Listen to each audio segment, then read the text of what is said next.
So, da sind wir. Zu Sherlock Holmes. Folge 16.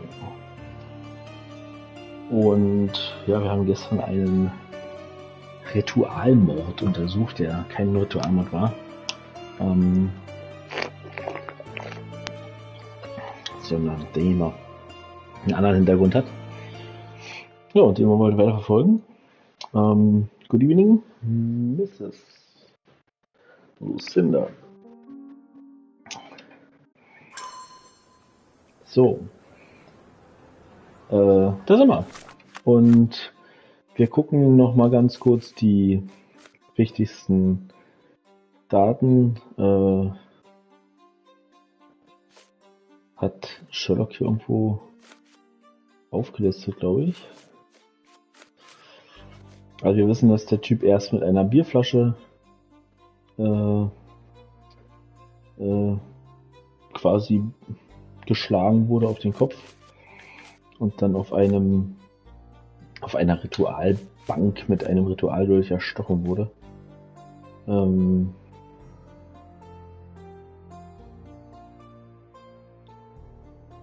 Die Hauptverdächtige ist eine gewisse Matista, die sollte gerade mit dem Opfer ein Stück spielen, wo die beiden Sex haben sollten.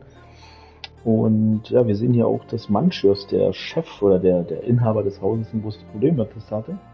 Sollte aufhören, die Gäste zu langweilen. Sie wollen nichts über ihren Unsinn wissen, sondern hören, wie wundervoll sie sind und wie freizügig sie ihnen gegenüber sein können. Die Aufgabe lautet, die Gäste zufriedenzustellen, das ihnen zu gefallen. Vergessen nicht, jeder Gast hat eine beträchtliche Summe in ihrer Gesellschaft zu sein.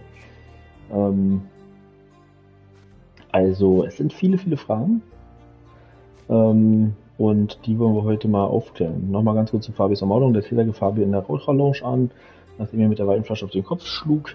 Er begab sich dann eilig zur Tür des Altarraums und schloss sie mit einem eigenen Schlüssel von innen ab. Anschließend zerrte der Täter den sterbenden Fabio auf den Altartisch. Er rammte ihm ein Ritualbild in die Brust und malte mit seinem Blut unweit des Altars okkulte Symbole auf. Nach der Tat versteckte der Mörder die blutverschmierte Kleidung im alten Kleiderschrank. Am Ende wusch er das Blut von sich ab und nahm sich eine neue Robe, bevor er den Altarraum unbemerkt verließ. Das sind also erstmal die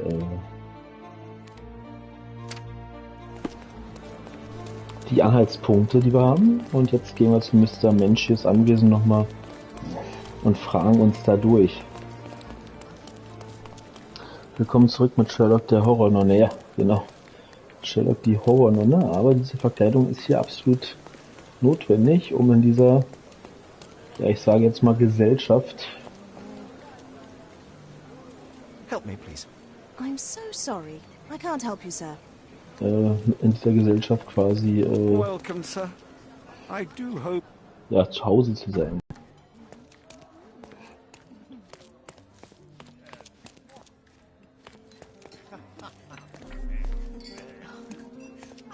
So.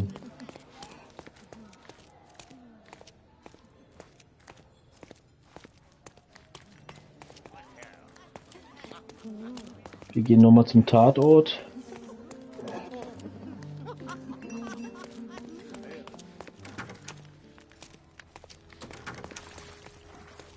I'm starting to put the pieces together. Fabio was stabbed. I see nothing gets past you, Werner. Yes, he was stabbed, but only after being knocked out in the next room and placed here. I do not yet know why. So, who's responsible? Well, it was one person working alone, and the murderer has now donned a robe. He or she could be hiding in plain sight. We have lost time, Werner, but your discretion may prove to be a benediction after all. Jetzt muss ich mal ganz kurz lesen.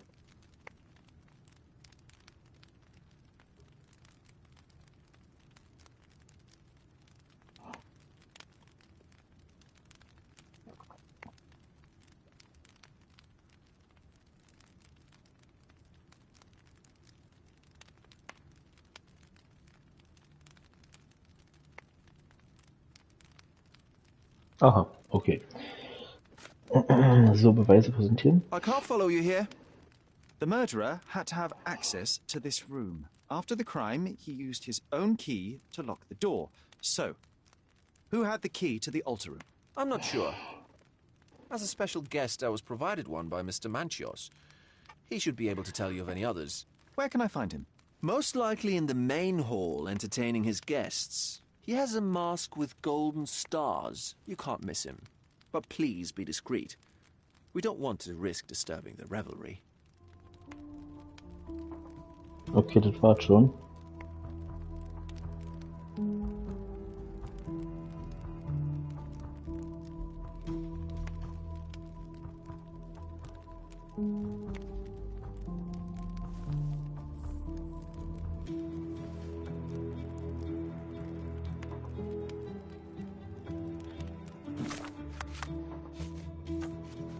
So. Ja, es wird auch Zeit, mal mit Mr. Manches zu reden. Auf jeden Fall. Was mich halt so ein bisschen verwirrt ist, diese Matista ist ja quasi so ein bisschen die Hauptverdächtige, weil die hier schon in diesem Raum sein sollte und eigentlich auf den warten sollte. Für dieses Spiel, was die machen wollten, dieses Liebesspiel auch am Ende. Achso, das habe ich mal schon.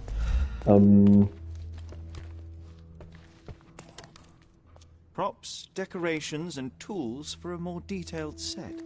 Aber ich glaube halt nicht, dass eine Frau es schafft, den Typen da auf diese Altarbank zu wuchten. Also, kann ich mir nicht vorstellen. Muss noch mal kurz lesen.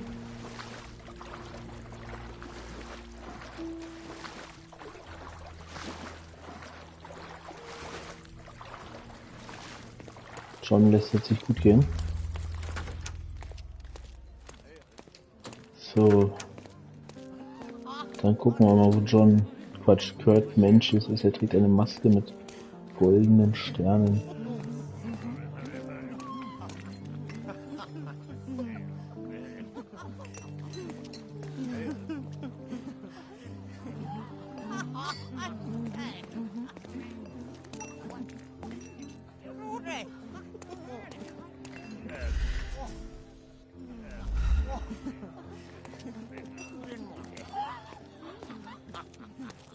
Der Typ hier Stern? Is this familiar to you? I can't help you with that, sir. Scheinbar nicht.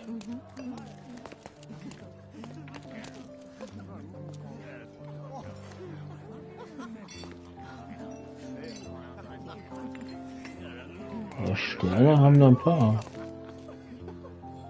Ach, hier, er wahrscheinlich, ja? Kurt Manchios, I presume. I'm Sherlock Holmes. Oh, you must be the one Werner told me about.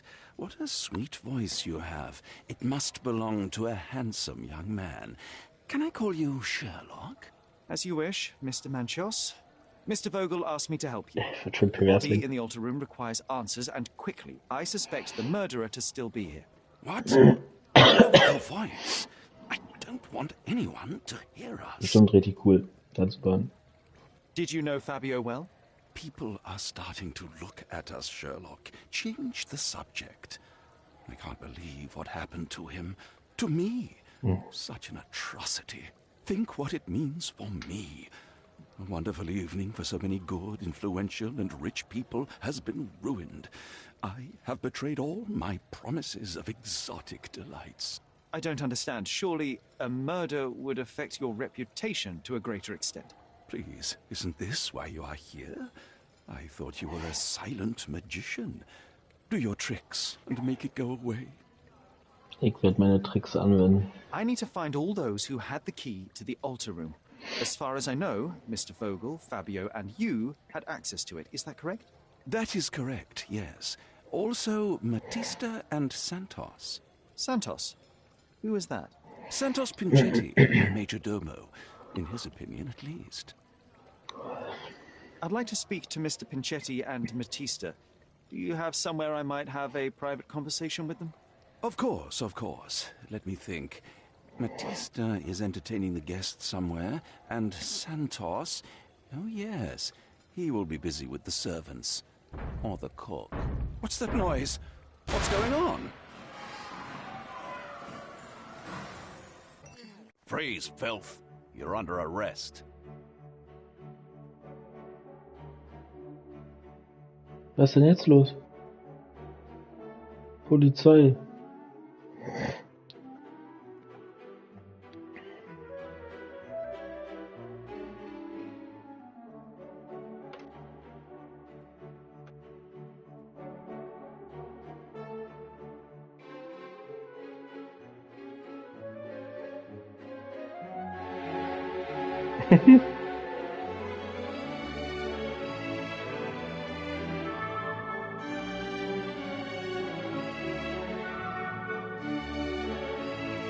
Richtige Eskalation.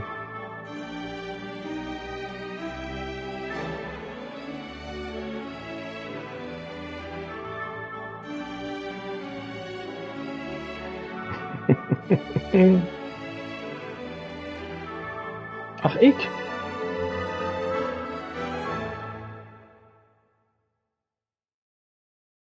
Mycroft. Look at you. Committed a crime, and now I have to free you, kiss your hand, and apologize for the inconvenience. I did tell you that Mr. Vogel and I were innocent. I emphasized it in my statement. Your statement? Ja. Thanks to some bigwigs who work for the so-called good of the country by releasing fleas like you. Thank God we have Vogel in this letter. Once I get to that goldfish, I'll... Bigwig. Oh, my wretched brother Mycroft and his long nose. Wait, did you say Mycroft? Mycroft Holmes? Are you the youngest son of Violet Holmes, rest her soul? You knew my mother? Not personally, no. Not exactly. I was working on the paperwork for that case. Would you happen to remember anything of the events? Well, I didn't make the inquiry, but I remember seeing some notes. Why? Perhaps we can negotiate. I could be quite useful. Huh. Got you hooked, right? You know what? Stark and the others think they're the smartest here, thanks to you. Let me get this straight. Are you listening to me, lad? I'm all ears. Take this case. The company only. To Constable Harvey Oswald. I'll leave everything I have on this table. Find the murderer. Be a real copper. Question the suspects, make them sing, give me something substantial. And if Mr. Vogel is not a suspect? If he's innocent, then you can take your favourite degenerate away from here. If you slip or mess with the evidence, then trust me, your brother won't save you from my bludgeon. Meanwhile, I'll be checking the archive for you. If anybody asks, then you're a consulting detective. Let's make a start then, partner. Na, guck an. I'm glad we managed to get the scoop before the raid. So, und schauen wir mal, was wir hier haben. Report Number 6260. Nach der Aussage eines Zeugen, eine Leiche als Folge eines satanischen Rituals aufgefunden zu haben, wurde eine Razzia auf dem Manches-Anwesen genehmigt. Sie führte zur Festnahme mehrerer verdächtiger Personen und zur Auflösung der Abendgesellschaft, deren Gäste in Masken und Roben zugegen waren. Sie konnten beim Vollzug unsittlicher und widernatürlicher Handlungen auf frischer Tat ertappt werden. Der Leichnam des Tatopfers wurde liegend und mit einer Stichwunde in der Brust auf einem Altar vorgefunden. Die Beamten identifizierten das Opfer als Fabe, 20 Jahre alt, örtlicher Darstellungskünstler. Festgenommene Verdächtige Werner Vogel. In Werner Vogels Besitz befand sich ein in barschen Ton verfasster Brief aus der Feder des Tatopfers. Werner Vogel behauptet, den Leichnam gefunden zu haben. Er ist berüchtigt für seinen exzentrischen Charakter. Sherlock Holmes trug die Tatwaffe, einen Dolch mit dem Blut des Tatopfers, sowie weitere Beweisgegenstände bei sich. Er war von einer der anderen verdächtigen Personen Werner Vogel eingeladen worden, vermutlich um die polizeilichen Ermittlungen zu behindern. Karl Menches, Eigentümer des Anwesens und Veranstalter der satanischen Zusammenkunft. Er hatte das Tatopfer für die Teilnahme am Ritual bezahlt. Als Eigentümer des Anwesens hatte er Zugang zum Tatort. Matista, Partnerin des Tatopfers und Teilnehmerin am Ritual. Sie versuchte zu fliehen und widersetzte sich der Festnahme. Bei ihr fanden die Beamten ein Buch mit einer Beschreibung des Rituals, das im Altarraum durchgeführt wurde. Einige der Gäste wurden für eine weitere Befragung in Gewahrsam genommen.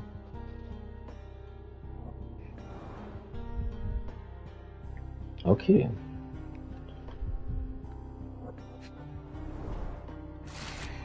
Protokoll einer Zeugungsaussage. Hiermit möchte ich Santos Pinchetti einen Mordfall auf dem Anwesen von Kurt Menches im Grand Cerro melden. Krass. Santos Pinchetti hat das gemeldet. Während der Vorbereitung für die heutige Abendgesellschaft hörte ich laute Geräusche aus einem verschlossenen Nebenzimmer. Ich betrat den Raum und sah den Wänden überall Blutflecken und seltsame Symbole. Außerdem steckte in der Brust des Toten ein Dolch. Es kann sich dabei nur um ein Opferritual handeln, begleitet von Kurt Menches persönlich. Sobald ich wieder in der Lage war, klar zu denken, eilte ich auf die Polizeiwache, um den Vorfall zu melden. Eine Polizeistreife wurde nach Erhalt dieses Schriftstücks zum berichteten Tatort geschickt, während der Zeuge die Wache verließ und nach Hause ging. Krass. Krass. Der Typ. Nach dem starte ich nochmal Besuch auf den Penner. Wer sich im Besitz dieses Beweismittelscheins befindet, ist berechtigt, alle Beweismittel des Falls mit dem Aktenschein 6260 einzusehen. Schön. Und irgendwas fehlt noch.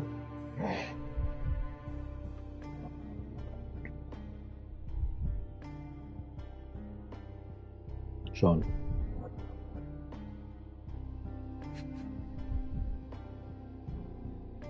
Was ist hier für ein Quatsch? Jetzt der Schlüssel. Back on track to solve the case. Krass.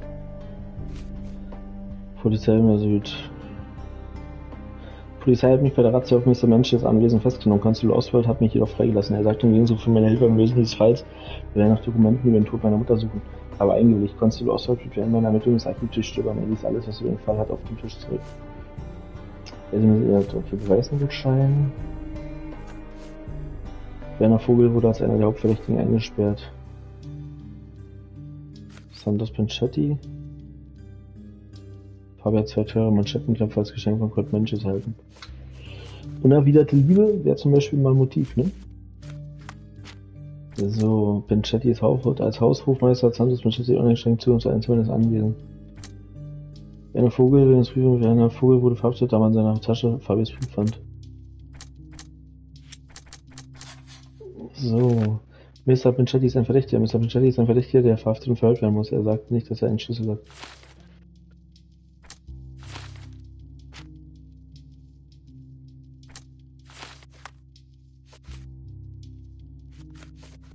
Ey, so viel zu bequatschen hier. Ist ja unfassbar. I can't go back to prison.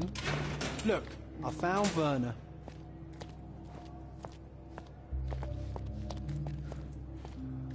Hi, Werner. Werner, are you all right? Oh, yes, yes. Everything's fine. In fact, it's something of a family reunion. My brother spent quite some time in this place himself. You should not be here. I told the police everything I knew, but they refused to let you go. They require proof to free you. Ha! What did you expect? The mighty Sherlock Holmes swans in, tells the officers what to think, and the world obeys? Of course not. Anyway, I struck a deal with the constable, and I've got a free hand in the investigation. I find proof to solve the case for him. He obtains files about my mother's death for me. Well done. If one has the power or will and can act, then one must. I wonder, suppose you couldn't get the proof to your truth. Would you tell a lie to the guard that enabled my freedom, knowing my innocence? Would that not be just? There are lines I will not cross, Werner. I will do my best to secure your release, but with proof, not deception. Really? How many white lies have you told on this island? Why not for me? Why not another? That is absurd. I can resolve this without compromises. Do not give up hope. So. I can't follow you here. I can't follow you here. I don't think I can tell you anything about this. I'm not supposed to know anything about this. I can't follow you here. I can't follow you here. I have learned who told the police about the crime. It was Santos Pinchetti. Do I know him? The major domo of the manor. He cleans up after you? Well, then he does his job perfectly. All but invisible. I couldn't tell you the first thing about him. Aha. Okay. Also der Santos Pinchetti, Lucy, der ist für mich tatsächlich sehr verdächtig. So, Manchetti suchen wir auch noch. Aber wo ist der? Da ist er ja. Good day, Mr. Manchios. I am Constable Oswald's partner in this investigation. Be quick and gentle. Some of your colleagues are untrained boors. Although I don't mind meeting young officers, the new blood. Das ist ein perverser Typ, Alter. If you cooperate in finding Fabio's murderer, there will be no need to meet with the Boers again. That voice. Werner's friend? You're the policeman. What a disappointment. Only an undercover agent can scour a ditch full of deviants. I am a consulting detective, although I'm capable of replacing the entire department through my consultations. Sharp-tongued, I like it. May I presume this tongue will get us out of this trouble? I would be so indebted and glad to repay you. Nothing's changed. I'm looking for the murderer. That's the only way to get us out of trouble. But it shouldn't take much time, correct? We're all busy, after all. I need to examine you first.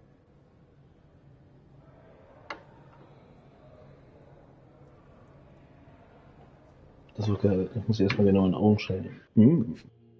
Alter Sack. Perversling. Trägt Schminke.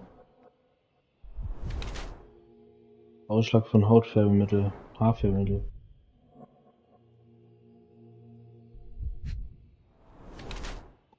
Dusche in Eile seine Hände.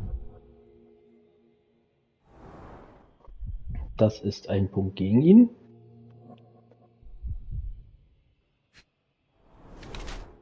Sehr teure Schuhe. Kurt Mensch ist ein äußerst reicher, exzentrischer und frivoler Mann. Er ist in der Veranstalter der Feste für die Elite Colunas und der Eigentümer des Manchester-Anwesens.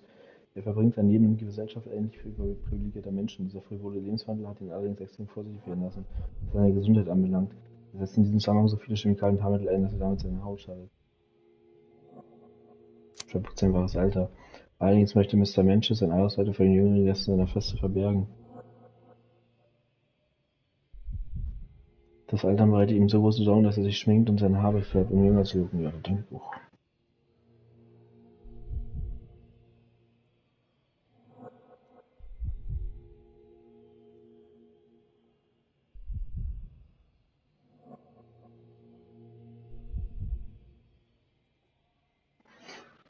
Den nehmen wir mal das. Und Maske ist ja mal richtig gruselig. War schon mit Maske gruselig. Aber hast du recht. You are a little over the top with your use of makeup, Mr. Manchios. Is it so difficult for you to acknowledge your age? Well, Sherlock, that's easy for you to say to an old man when you look as though you are barely 15. But still, it shouldn't be an issue for someone of your status. For people of my age, it isn't an issue, no. But the younger ones can be so afraid of wrinkles and grey flecks. I have to adapt. Such a methodical man who cares for his body but misses the soap under his fingernails. Are you so impatient, or perhaps even impulsive? I wouldn't call myself that. Silly little details. If I missed it, it wasn't important. Or rather, it was less important than who or what I was focused on. Mr. Vogel told me a little about your parties, but I would like to know more directly from you. I'm all yours, Sherlock. You have me arrested and locked here, with you alone. Mann, ist das ein Abartiger. I'd like to know who you usually invite to your parties. Free minds who are able to leave reality for an evening, who can taste forbidden fruit without prejudice. There is nothing that quite spices up life like these parties, assuming one is old enough and has worked many years for the good of one's country. Oh, all true labourers, I see. Er hat jahrelang in seine eigene Tasche gearbeitet, wahrscheinlich. Gott.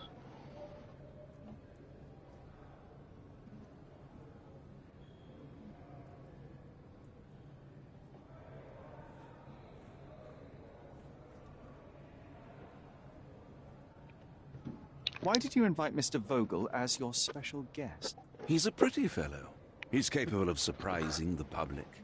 He has a talent for saying words that no one else would wish to either say or hear. I suppose I can't argue with that.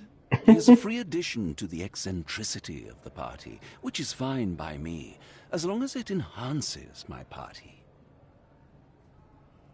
What was Fabio like? His personality, his habits? Anything you can tell me? He was the brightest star of my parties. Young, magnetic, and full of energy. I don't even want to mention his beauty. Otherwise, I'll be sobbing. An expensive champion, I imagine. His performances were flawless. He deserved his payment. Do you think he was murdered because of money? Possibly. What about the other guests?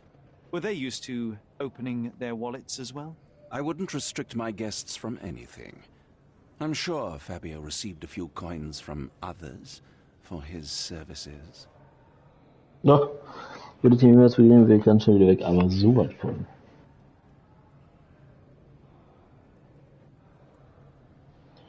Ey, ganz ehrlich, das ist der Typ, der einen weißen Lieferwagen mit getönten Scheiben fährt und den ganzen Tag um irgendeine Grundschule rum oder um irgendeinen Kindergarten rum. Boah, ekelhaft. So. That's not something I know much about.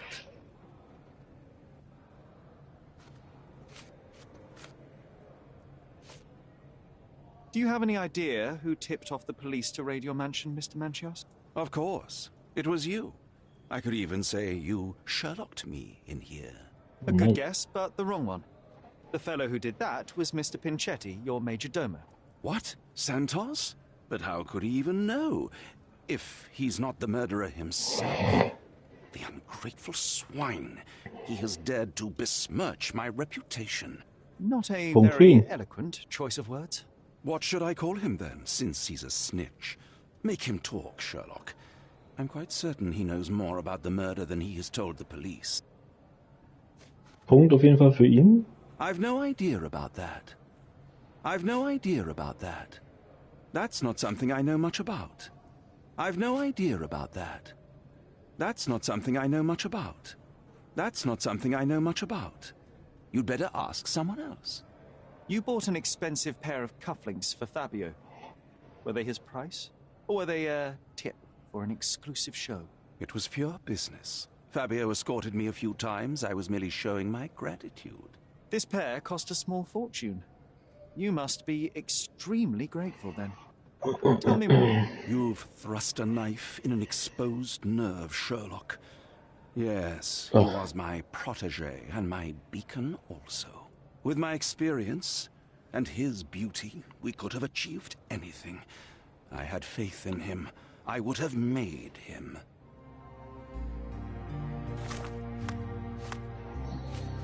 Okay. Meine Güte, Leute. Ich habe bei keiner Mission so ihr ekelt wie bei dieser. Mr. Manches hatte Gefühlfrage. Mr. Manches hat sein Ei gewaschen. Es könnte... Wie, das passt nicht zusammen? Mr. Manches hat sein Ei gewaschen. Die Tatperson wusch sich. Das passt nicht zusammen? Okay, Spiel. Das passt zusammen. Mr. Manches wusch sich nach dem Mord. Cold Manches wusch sich nach Fabius Ermordung, das Blut ab. Ja, mal gucken, wa?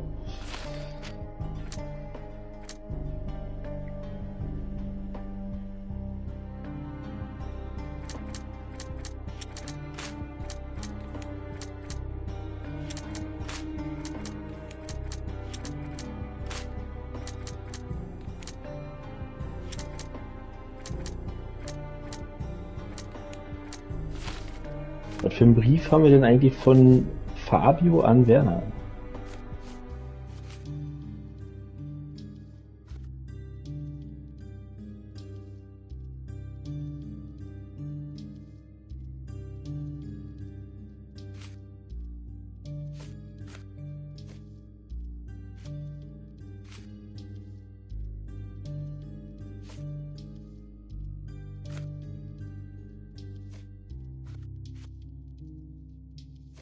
Das verstehe ich jetzt nicht. Den Brief habe ich irgendwie nicht, ne?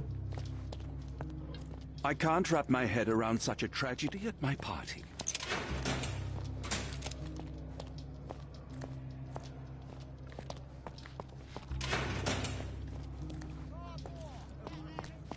Wo war jetzt hier dieser Beweismittelraum? This area is restricted. Ach, hier.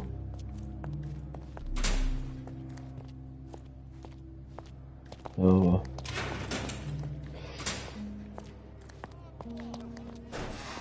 In der Asservatenkammer.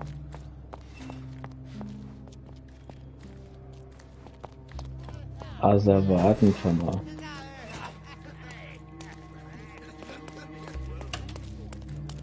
Das ist hier drüben, oder? Good day. Your ticket, please, if you want me to help you. Yes. Wo ist er?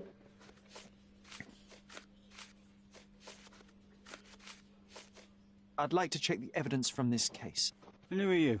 Oswald sent me. I'm a consulting detective. His partner, then? Let me see. Ah, a ritual murder. What a bunch of degenerates. Wait a second. I'll bring it to the table.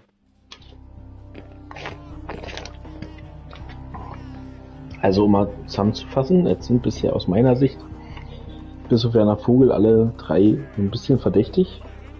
Die Frau hatte irgendwas am Laufen und sollte sich halt kurz danach von diesem Fabio befriedigen lassen, bevor sie ihn umgebracht hat, falls sie ihn umgebracht hat. Der Santos der musste irgendwie wissen, dass der tot ist. Hätte auch wahrscheinlich als Mann die Kraft gehabt, den da hochzuhüten auf diesen Altar. Genauso wie Kurt Menches, der ein Perversling ist. So, dann schauen wir, was wir hier haben. Also. An emergency kit for boredom. Notfallmittelchen gegen Langeweile. Das ist von Werner Vogel. Dieser Brief befindet sich im Beweismittelbehälter von Werner Vogel. Was fällt Ihnen eigentlich ein? Sie können Ihre Verbitterung einfach nicht im Zaum halten. Zumindest nicht in meiner Nähe. Für mich ist ein viel zu großes Risiko geworden, sich solchen Verhalten einfach hinzunehmen. Es geht niemand etwas an, mit dem ich rede, spiele und zusammen bin. Da hat sich niemand einzumischen. Das hat mir nicht alles gefallen wie Matista. Sie bezahlen mich, aber deswegen bin ich noch lange nicht Ihr Eigentum. Natürlich werde ich Ihre großzügigen Geschenke behalten, wenn Sie den letzten fürchterlichen Ausbruch nicht ungeschehen machen können. Verlasse Sie. Matista wird aber bleiben. Fabio. Not the time for privacy. Okay, vielleicht ist Werner doch nicht tatunverdächtig. A heavily perfumed handkerchief with the initials KM in the corner. Kurt Menchion. Menchion, oder wie der hieß. Kurt, ich hab von Kali gesagt, mal, was ist denn für eine Scheiße hier? All the keys of the mansion on one golden ring. It's a miracle this ruby hasn't tempted anyone.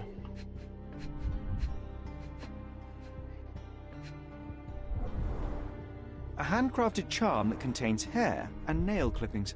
Ja. Her key to the altar room.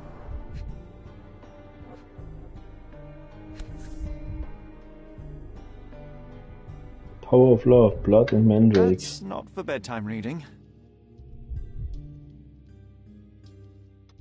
This Ex Libris belongs to Manchios Library.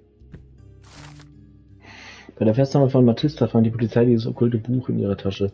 Dem Ex Libris zufolge stand das Buch auf Mr. Manches Bibliothek, aber es beinhaltet Illustrationen und Beschreibung eines Rituals aus dem Ritual auf Mr. Manches Anwesen ähnelt. Bereite den nackten Körper der kürzlich verstorbenen Person vor, male Symbole der Planeten Mars und Venus auf, um die Kraft, die du besitzt, zu verstärken, um dir die Kraft der männlichen und weiblichen Natur zunutze zu machen. Durchbohre das Herz der Person mit einem goldenen Dolch, um das Blut entweichen zu lassen, das dich nicht liebt. Male ein Symbol auf, das deine Liebe repräsentiert. Sage, während du auf die Wiederbelebung wartest, die Zauberformel auf.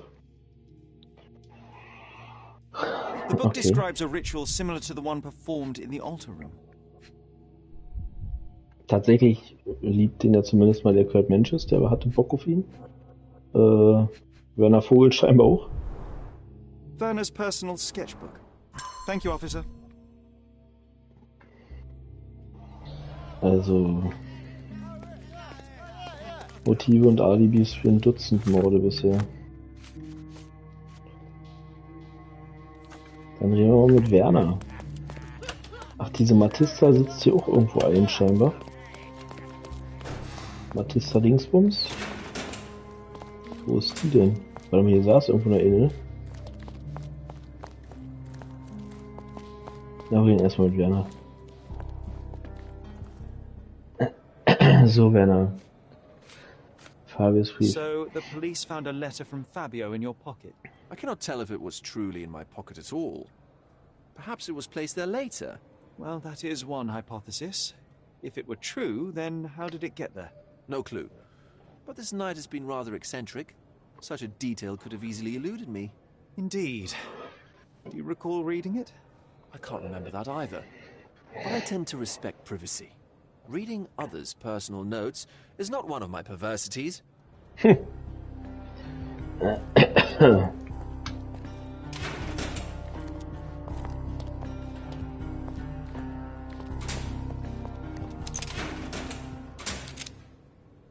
So. Do you recognize this book? Could Matista have borrowed it from your library? She didn't ask me. How ungrateful. The things described in the book were inspiration for the rituals you performed? Do you really believe that blood, symbols, and incantations can resurrect the dead? They are just eerie tales with a mix of occultism and voodoo. My rituals are a stage to show some of the forbidden pleasures.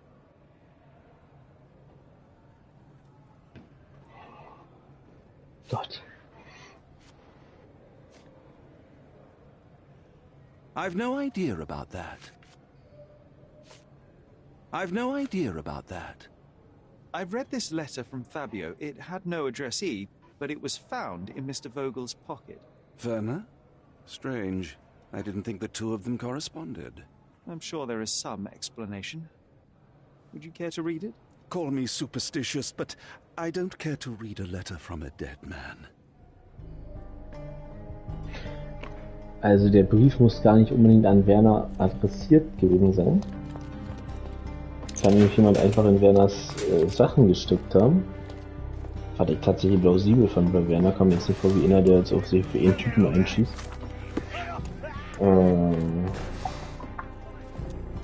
Das würde natürlich heißen, dass jemand anders da hingehen tatverdächtig ist.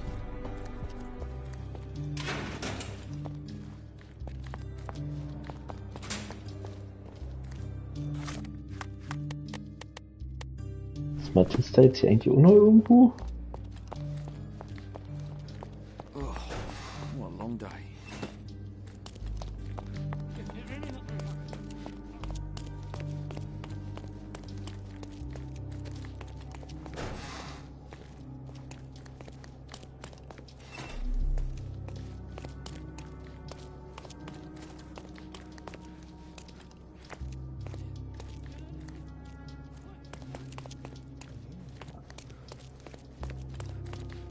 Nee, scheinbar nicht.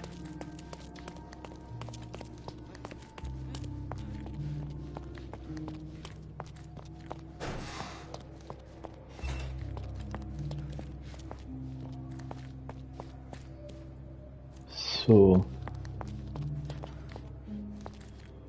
Komm ich irgendwie nicht rein.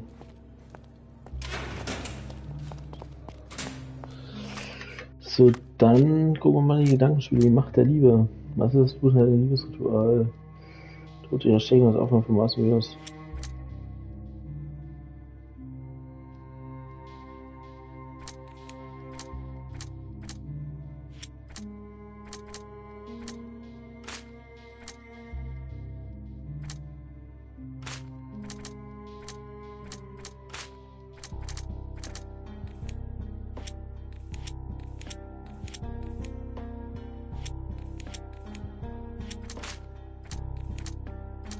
Irgendwie passt nicht zusammen.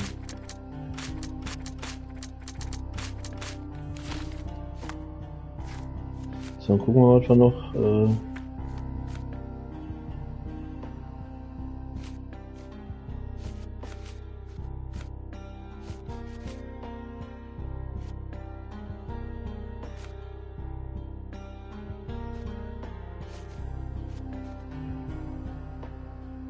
festgenommene Verdächtige. Matista.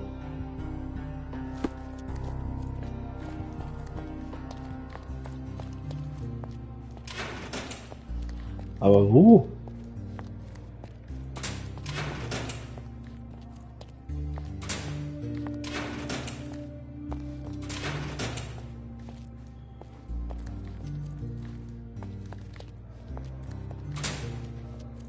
Ich bin gerade richtig 5 und 6.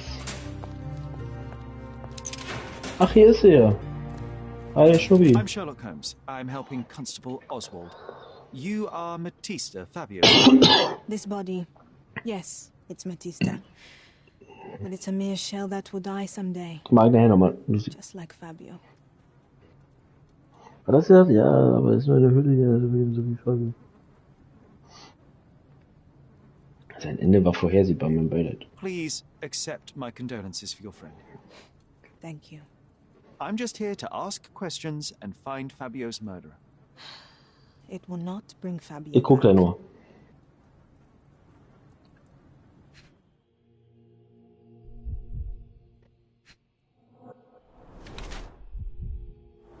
Tätowiert sich selbst. Schon eine Dupe? Einfache Kulturierung. Abgebissene Fingernägel, nervös. Oh Gott. Alt und heiligen Schnitte sich selbst zugefügt.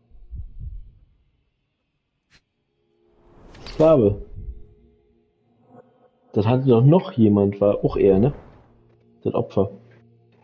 Hatte dieses Sklavenzeichen.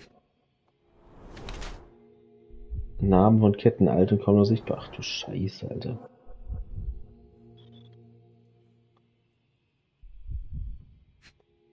Das ist einfach noch eine andere Zeit gewesen. Blutige Blutergüsse. Blutige Blutergüsse für kurz mal. Bestraft sie für Vergangenheit, losgelöst von ihrem Körper. Matista ist eine darstellende Künstlerin, sie war Fabius Partnerin, sie hatte ein schwieriges Leben, bereits im Kindesalter wurde sie versklavt von ihrem Brandzeichen. In Sklaverei lernte sie Fabio kennen, was die ähnlichen Brandzeichen der beiden erklärt. Alte Narben auf ihrem Körper sind bleibende Erinnerungen an ihre Jugend als Sklavin, auch heute noch plagen sie diese traumatischen Erlebnisse. So, jetzt haben wir zwei Sachen. Matista hegt ein großes Interesse für Mystizismus, weswegen sie ihren Körper mit okkulten Symbolen tätowiert. Hat sie versucht, ihre Vergangenheit neu zu lassen, und das Leben als darstellende Künstlerin scheint für sie eine gute Gelegenheit, um sie Geld zu verdienen. Losgelöst von ihrem Körper, Matista verbindet zu ihrem Körper scheint nach Jahren der Misshandlung pragmatischer Natur zu sein. Gegen Geld bietet sie sich den Gästen an, die mit ihr machen können, was sie wollen. Sie hat keine Angst davor, Grenzen zu überschreiten. Zudem tituliert sie sich selbst. Ja, ich glaube schon. You have both old and new scars. Some from the time when you were a slave with Fabio. Other scars have a different origin. The guests pay good money to torment you? I am skilled in giving pleasure, but I don't participate in such practices. I thought your body was... For sale? It's true. Many unwanted things were done to my body. And the pain helped me to discover... Occult deities? Yes, the tattoo speaks loudly of it. Yes. Your gods abandoned me, and the ones I favor now are more protective of me. How did you escape? Something happened. One night the master fell down the stairs. I made him fall, and he died. We ran away that day. We managed to get on a ship and traveled here, to Cortona. Fabio and I started a new life here. It was very hard at first, but it became better with time. Until today. The bruises on your neck are not self-inflicted. Someone else made them. Some guests can't contain themselves. They even bite, sometimes. Schockiert mir so dieser Fall. Oh Gott, so. I don't know what to say. I have nothing to say.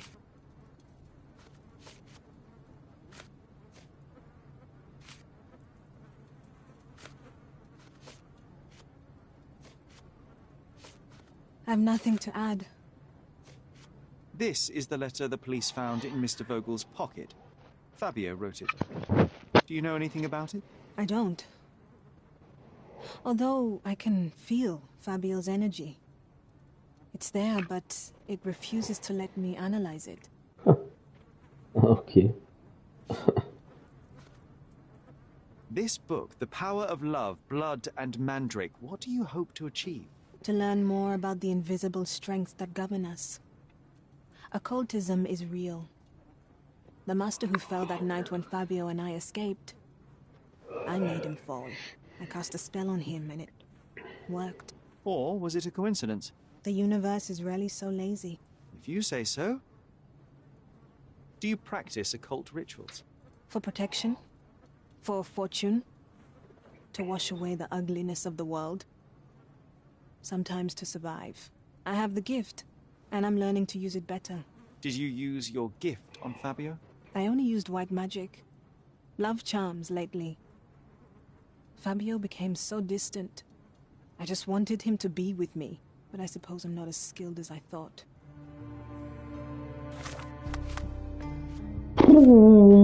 Leute. Auf den standen ja alle gefühlt. So, was hat Lucy gesagt? Macht der Liebe mit dem Manchester hat er gefühlt für Fabio. Nee. Matista glaubt an okkulte Kräfte. Macht der Liebe. Matista verzog mit Fabio möglich ein Ritual, um seine Liebe für sie neu zu entfachen. Aber wenn man ihn dabei umbringt... dass die Verletzung von allzu stürmischen Gästen der Abendgesellschaft stammen. Matista litt Verletzungen, da stürmische Gäste der Abendgesellschaft grob mit ihr umgingen.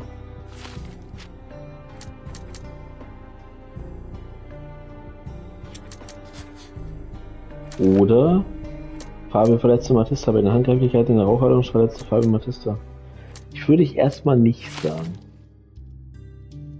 Also, mein Gefühl sagt mir erstmal nein.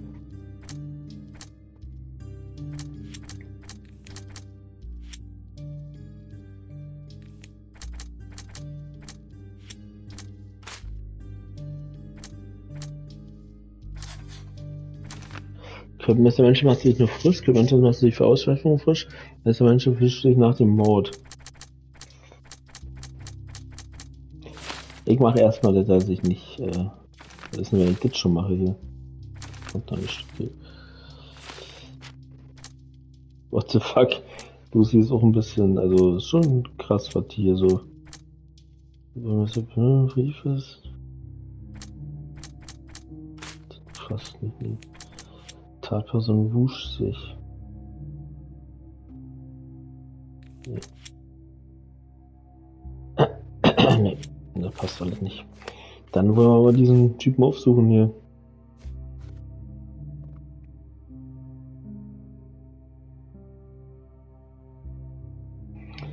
Sanders Pinchetti hatte den Schlüssel zum Altar und konnte so den Tatort betreten. Sie scheint die Leiche als erst entdeckt zu haben. Martin dringend tatverdächtig sollte, kannst du ausholen im Archiv beschäftigen, damit Mr. Pinchetti als Verdächtiger festgenommen wird. Das sollte ich. Lucy, ich hoffe so, dass es entweder Pinchetti sind oder dieser alte Arsch.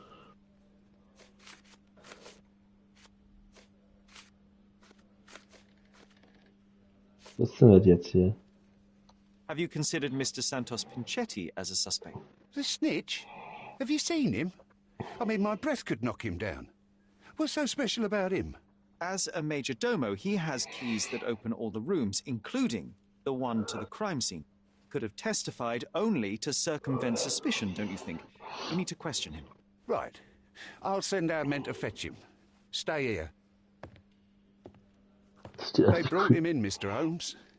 Here's the key to interrogation room number 7. Mr. Pinchetti didn't even resist, our men said. Thank you.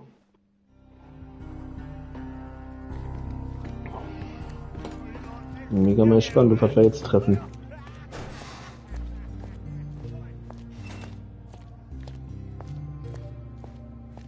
Drei, 4, 5, 6, 7. Mr. Pinchetti, a pleasure to meet you. I'm Sherlock Holmes. I'm helping Constable Oswald. I've already told him everything I know. I'm only a witness, sir. Everything's in my report. And I've read it. You forgot to mention that you hold the keys to the room where Fabio was found. I need only to find if the crime was intentional. But I need to return to my duties. I doubt the house will fall without you, Mr. Pinchetti. Just be still for a few seconds.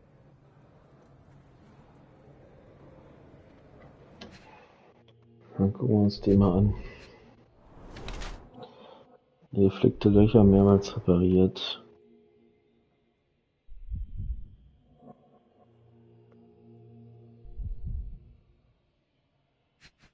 Das Ding ist halt, das wirkt halt echt wie ein Mord aus Leidenschaft und nicht wie ein Mord aus Geld, wegen Geld. Die Fetterstoff wird jetzt nachgefärbt. Hautentzündung, Schuppenflechte oder Allergie.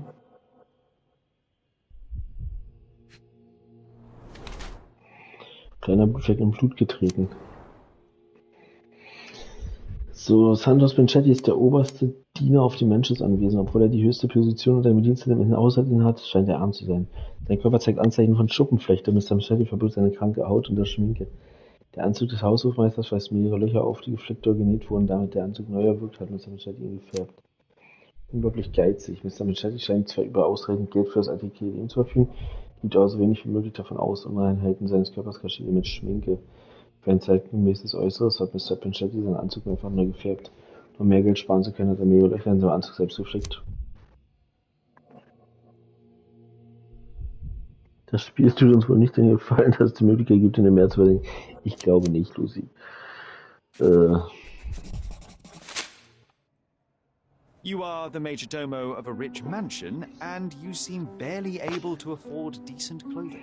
You hide, under heavy makeup, a skin disease that might be treated with more onerous but less harmful means. Do you have money troubles? I do not have a lot of means. The pay is below what you might expect. But you could easily change your job if your employer does not meet your elementary needs. One can change his employer, that is true. And the blood on your shoe, where does that come from? I don't actually know. Perhaps from a guest? Did you know Fabio? Not personally. He was a frequent guest, and cleaning the mess after his performances was tedious. Mr. Manchios always had a role for him, and mainly the leading one. The parties were always, Fabio-centric? And Batista? Was she as popular as her partner? Don't tell her I said this, but I do not think so. Mr. Manchios hired her only because Fabio refused to work without her. Mr. Manchios used to see her as a worker. She was tasked with entertaining the guests, unlike Fabio, who could pick and choose.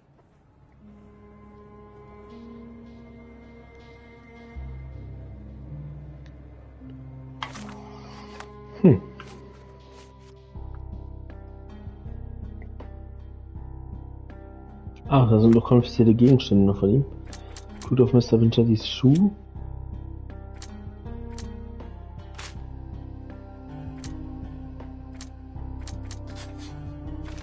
Mr. Vincetti trat versehentlich in den Blut, Santos Vincetti trat womöglich versehentlich eine Blutlache als den Tatort entdeckte.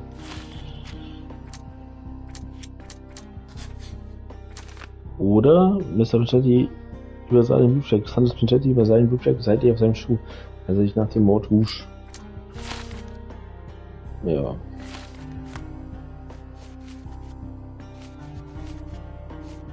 So, ich brauche Beweise.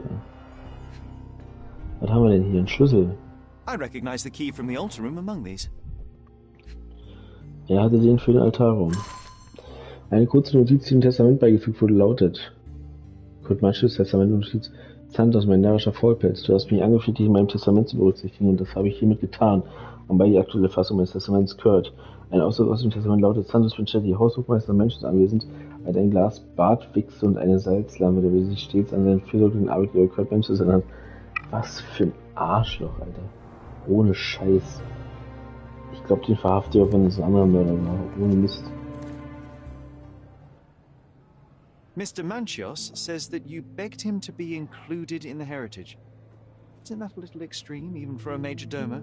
He's not only my employer, he's my uncle. And I'm his next of kin. Alter. Mr. Manchios flatly refuses to pay a family member. All I have to do is repay his so-called love, cleaning up the filth after perverts and decadents. He's imprisoned me. The best I can hope for is a new broom. That's why I wanted to have my part of the inheritance. Is it that bad? You have a roof above your head, a salary, and the status of a major domo. For God's sake. I'm forced to dye and stitch my threadbare clothes, and the holes in my shoes are painful. I'm ashamed every time a guest looks at me closely. Why do you think your uncle treats you this way? My mother, my uncle's sister, had me illegitimately. She died, and I was given the surname of one of the maids. But you are entitled to some of the money that belongs to your family. He thinks not. I was not responsible for my mother's death. I work hard, and he pays me nothing. I feed on the leftovers. While he wastes our estate's property on decadent parties, he paid Fabio handsomely and showered him with expensive gifts for their disgusting relationship.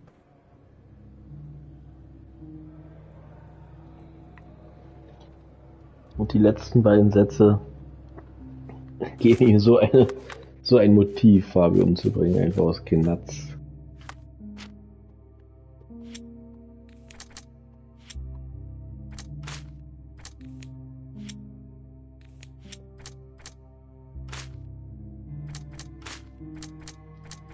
Mensch, was ist denn das? War der Brief für Mr. Manches gedacht? Santos Vincettis Aussage und der Inhalt des Briefes deuten darauf hin, dass der Brief für Kurt Manches bestimmt war. Tatsächlich.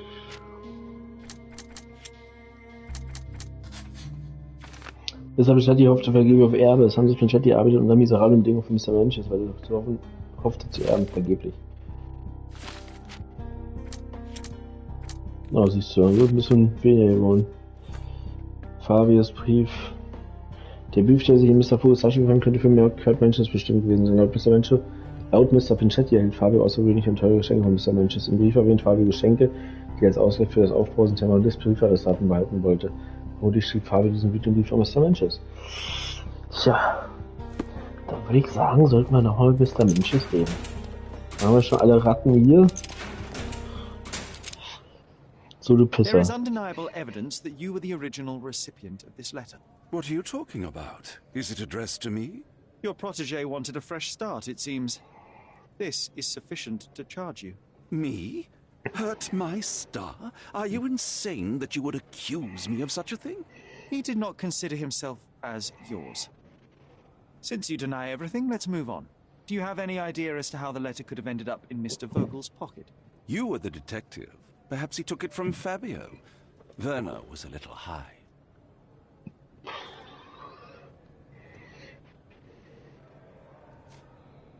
I've read the letter about your will. A harsh method of ridiculing Santos. I doubt he will use mustache wax when he wears no mustache to begin with. Where did you get it? Is the slug here? Tell him. I shouldn't have to provide for him. He's a grown man who shouldn't sit on his uncle's neck. He conceives himself as my only heir. And who is he to you? He's a leech on my aging body. He has only added problems to my life since the death of his mother. I fail to see why you made him your major domo. He needed to know his place, so I taught him. Dieser Typ ist so abartig. Lucy, ich muss mal ganz kurz auf Klo gehen und kotzen. Ohne Scheiß. Ratte.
Jo, hast du recht. Also das ist wirklich der absolute Oberekel in diesem Spiel. So, was haben wir denn jetzt? Ein Brief von Fabio.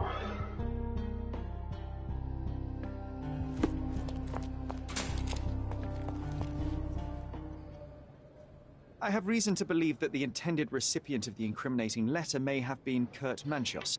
Well, that makes sense. Too bad I can't remember how I came to possess it. Though I did spend quite some time with Mr. Manchios during the party. Unfortunately, even with an answer, that may still not be enough to clear you with the police. But fear not, I will persevere. I hope your attempt to put things straight will make up for... You being on a bender? Touché. Touché.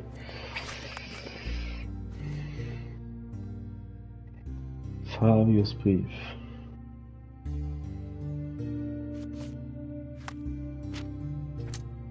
So, Mr. Vogel oder Mr. Manchios lügt.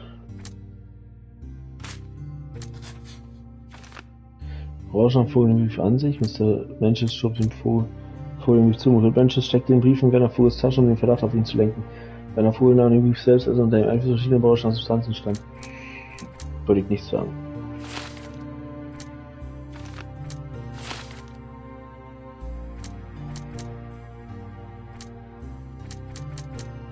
Also, Werner Vogel hat gesagt, der Privatbesitz ihm sehr wichtig ist.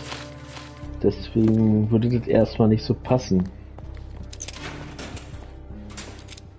Let's continue our chat a little Ah, later. falsch. I've nothing to add. Das. Could Fabio have written this letter to Kurt Manchios? Oh. That could be. I never thought Mr. Manchios could make Fabio that angry, though. What do you mean? Well, Fabio wanted to disassociate from Mr. Manchios. Clients who are in love are both a blessing and a curse. But Fabio was here tonight. Money. In our line of work, we can't afford to turn down clients who pay as well as Kurt Manchios. Was Fabio afraid of Mr. Manchios? Not at all. The old toad wouldn't dare to do more than sweet talk and touching. Talk can be forgotten, and touching washed away.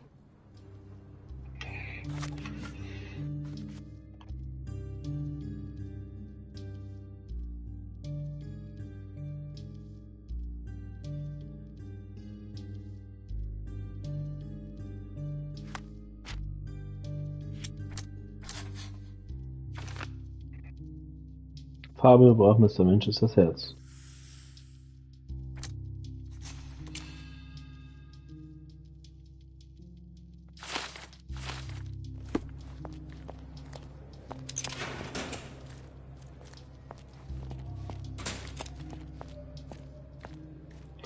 So. Mit wem können wir denn da noch drüber sprechen jetzt? Hier vielleicht mit dem... Please let me out. The air here is rather refreshing. I'd even recommend that some of my friends visit the place. Entschuldigen. I appreciate your cooperation, Mr. Manchios. Wait just a moment, I have something to check. Der ist ja eh schon tot. So, ja, ich würde mal sagen, Kurt Manchios ist der Mörder.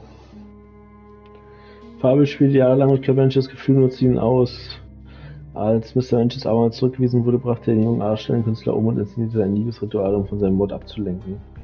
Ein Verbrechen aus Leidenschaft. Mr. Manchios war am Boden zerstört und panisch. Er wollte Fabio nicht töten. Sein improvisiertes Ritual war der verzweifelte Versuch, die Tat zu vertuschen. Der Tod seines Sterns ist schlimm genug, eine Haftstrafe statt des Geigens reicht aus. Kurt Manchios ermordete Fabio kaltblütig und ließ das Verbrechen als Ritual aussehen, um den Verdacht auf Matista zu lenken. Zudem steckte er Mr. Vogel den Brief zu, um von sich abzulenken. Sein berechnendes Vorgehen verdient den Galgen. Definitiv. Mal gucken, wie wir das noch umdrehen. Also, ne, einmal kurz.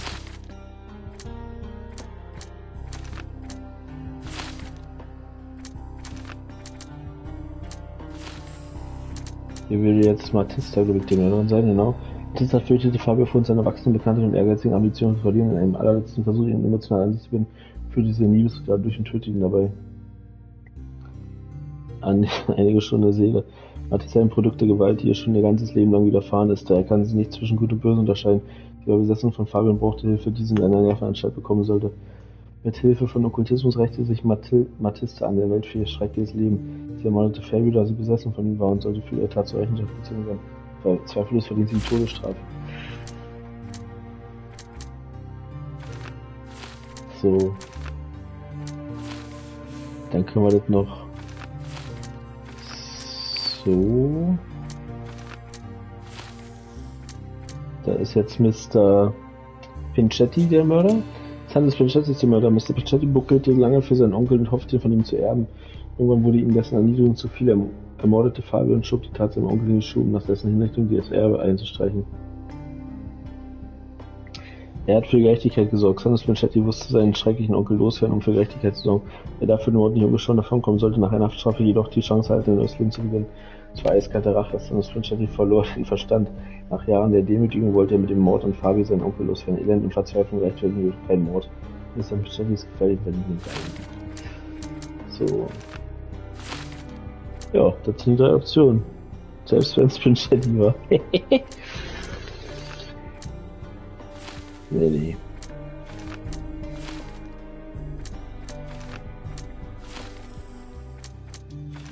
Du wirst durch eine Giftspritze sterben, du Pisser. Und ich werde dabei sein. Ach nee, durch einen Galgen.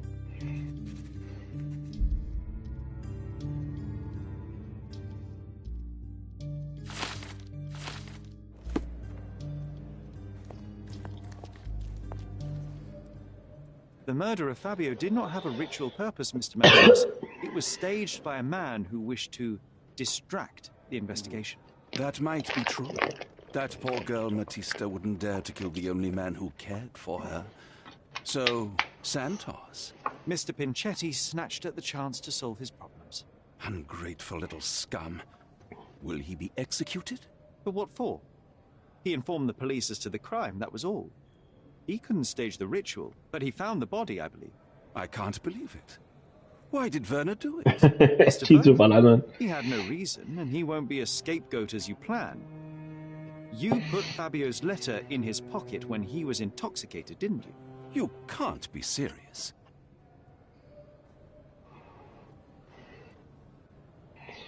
Lucy, ich muss dir jetzt was Trauriges erzählen, bevor wir weitermachen.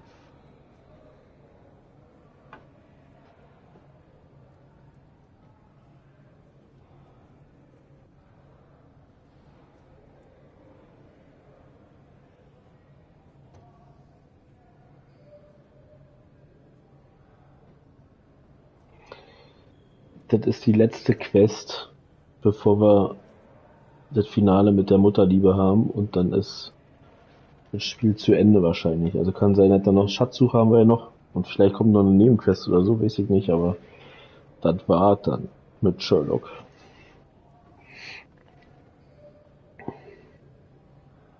We can very often deduce someone's life by their shoes or their fingernails. You are a meticulous person, but this murder was fairly traumatic and filthy. After you stabbed Fabio, you were covered in blood.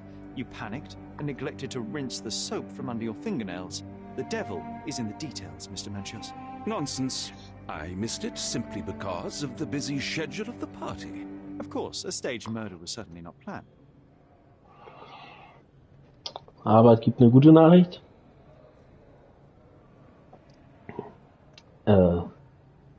Es geht weiter mit Sherlock Holmes auf meinem Kanal. You're at the twilight of your life. You have no partner, you have no children. You had feelings, however, for one man. That was Fabio. You loved him. That is, you wished to own him with money and gifts. But he was also a free mind, was he not? He turned his back on you. Quite unjust. Love, so cruel and painful, and Fabio, with his words and deeds, made you feel the more wretched. So you killed him. You must surely perceive that my sensitive nature wouldn't allow me to hurt anyone. Du Pisser. You staged the murder as a satanic ritual. It was easy for you, since you were the one who wrote the scenarios for the parties. It was your way of avoiding suspicion. A respectable man in his 60s, Early 60s. who hosts the cream of Cordona's society, cannot possibly be a murderer. But the guests who behave like animals in his mansion, of course, one of them could have killed Fabio. I did oversee a few of the rituals, but I did not stage Fabio's death. The young performer played with your emotions. That was painful to realize. You spent so much time and effort to be with Fabio, but he didn't respond in the way you would have liked. You wanted to be loved. Fabio shattered your dreams. In the smoking lounge, he teased and mocked you. He wanted you to suffer by offering himself to others. The deception was unbearable. You struck him, and then you staged the ritual. You planted the letter in Vogel's pocket and attempted to set up Matista. What poppycock? Sherlock, stop this game now. There is no stop word, Mr. Manchios. Relax and enjoy it. I'll pass the remainder of this case to Constable Oswald. He'll know what to do with you.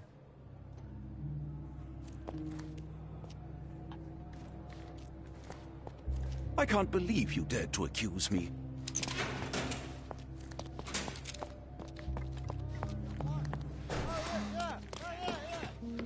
I have a name for you. Kurt Manchios. Is that so? The master of the Sabbath? The man himself. Mr. Manchios couldn't stand to lose control over his lover. A deadly revenge that deserves a proper sentence. I have all the evidence to charge him. A degenerate and a murderer. I'll make a name thanks to that for sure. As for my part, not everything was in place. Perhaps some documents were transferred somewhere else, but I couldn't find a trace of them.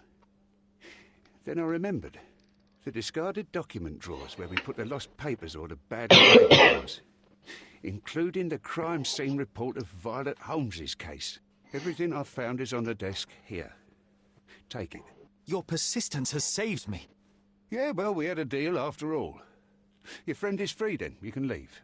Good luck, Constable.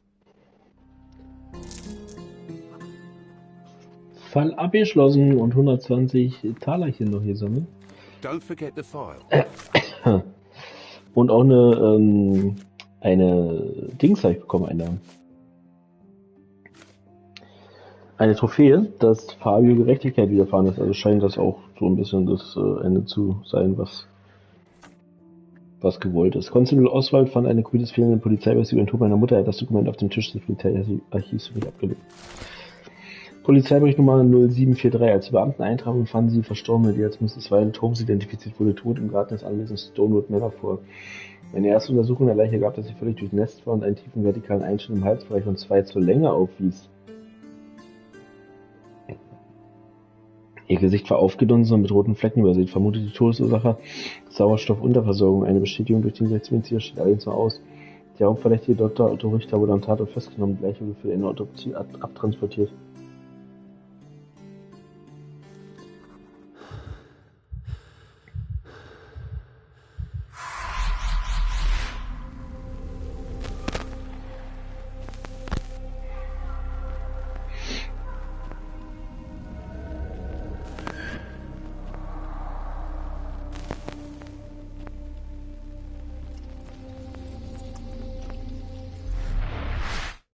Garden. There's a garden behind our manor. How could I forget? That's where it all happened, where it all went wrong. Sherry, it looks like you've almost found what you wanted. Oh, you did it, Sherlock. The case is closed and all rewards belong to the winner. Bravo. It is merely the triumph of the truth. Is it? No compromises? No lies? You're happy with your decisions? It was the best decision I could obtain. The truth must be told in the way it is most acceptable. You're making progress, Sherlock. I was right to believe in you. By the way, did you get that precious information about your mother? Oh, not that you must. Yes, I did. Forgive my intrusion in such a personal matter. I simply worry I'm failing to be of much help to you. Actually, you were. For some reason, all the archives on the case had disappeared. This was a rare opportunity to obtain the impossible. Outrageous. Perhaps someone found the truth unpleasant. Society usually rejects those who speak with too much honesty, doesn't it? A comfortable lie is often preferred to an uncomfortable truth. Still, I believe that the latter should prevail, and I cannot remain silent. That's quixotism at its best. Your mere truth cannot defeat institutions, systems, Don power. Quixoterie. Etiquette, religion, marriage, they're all lies told to preserve connections, love, and sanity, and it's all corruptible. Lies destroy human dignity. How could you make a free decision without any knowledge of the truth? Are we really free to decide anything in this world, Sherlock?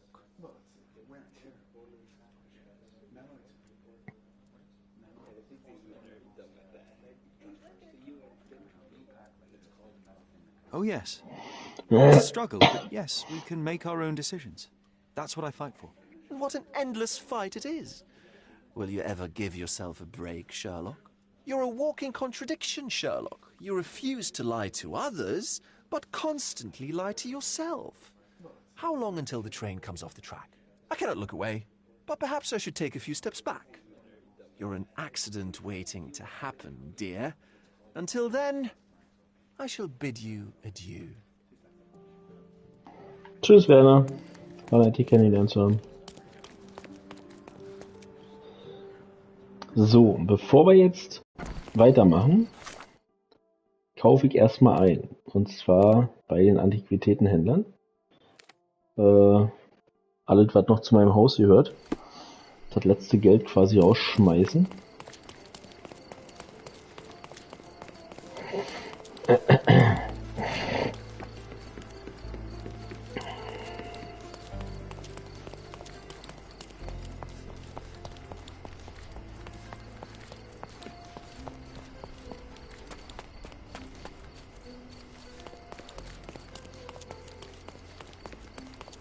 Refresh your interior. Pick what you like. My goods will brighten up your house. So. Präparierte Kreaturen mit Bringen eines Verrückten aus einer überfluteten Stadt. Konservierte Organe, es wäre wohl besser, keine Fragen zu stellen. Enjoy your purchase. Das ist ja abartig. So, wo haben wir denn jetzt noch Ausrufezeichen? Dort? Hier, da. Da ist so ein bisschen was da. Nach Osten.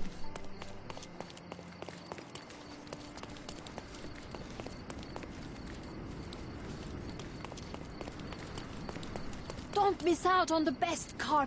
Marhaba. It's a good day for a purchase. Ja. Ritual durch Maya zum Beschwören eines Drachen oder des Weltuntergangs. May your purchase. So. Es werden weniger Ausrufezeichen oder sind die jetzt schon ganz weg?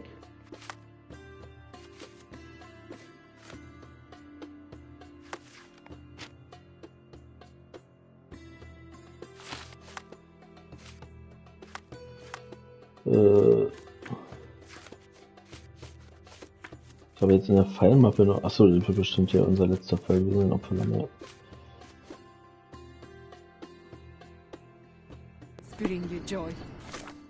So, habe ich jetzt noch irgendwo was, wo ein Ausrufezeichen dran ist? Hier nicht. Hier auch nicht. Hier auch nicht. Hier ist noch was.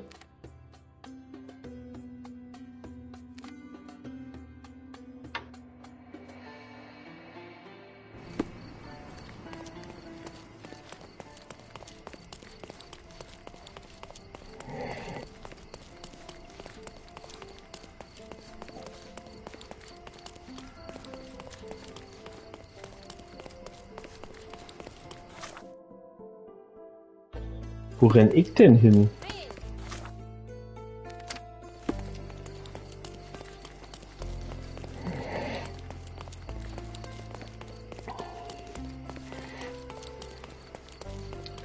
Da ist der Markt.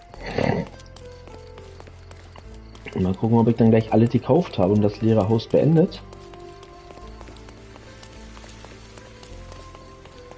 Refresh your interior. My goods will brighten up your house. Enzyklopädie, wenn man seine Freunde mit Allgemeinwissen nerven möchte. Dinosaurier-Skelett, Feng Shui mit dem Dinosaurier, klar, warum nicht? Enjoy your purchase. Aha. Instandsetzung des Kuriositätenkabinetts auffällig. Dann wollen wir mal nach Hause. Und ein paar neue Erkenntnisse gewinnen.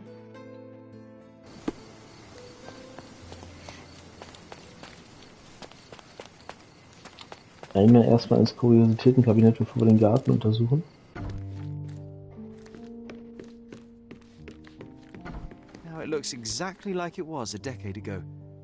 I can almost feel the memories hitting me.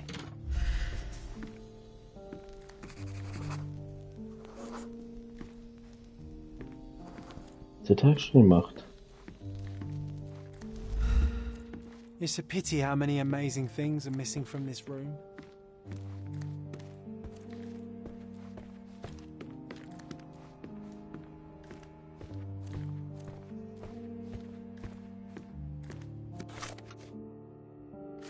Ach so.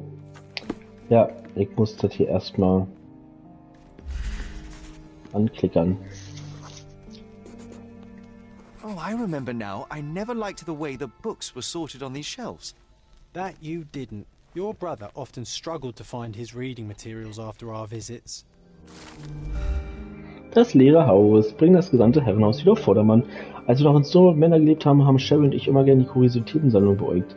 Manchmal wurde ihm dabei langweilig und er begann alle Bücher im Zimmer nach seinem eigenen System umzusortieren. Er sagte, so würde man leichter fündig werden, doch Mycroft sah das Team immer völlig anders. Das letzte Mal, als Mycroft ein Buch nicht finden konnte, hielt er uns eine Stunde lang eine Standpauke und verdonnerte uns dazu, die Bücher wieder so einzuordnen, wie sie vorher waren. Ja, cool!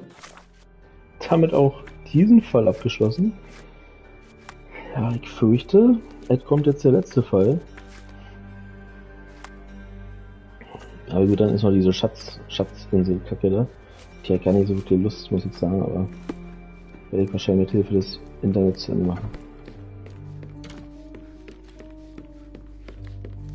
Vergessene Erinnerungen. Sherry, please listen to me. Sherry. John, I always listen to you. You don't have to do this. You don't have to go through. I don't know what is beyond this door, but I can feel it. Buzzing, angry like a fly at the window. I know. I can sense it too. You locked away this memory for a reason. There is only pain here. Pain. And the truth. You do not need to suffer either. There is so much more we can do on Cordona, so many others we can help. There is no coming back from this.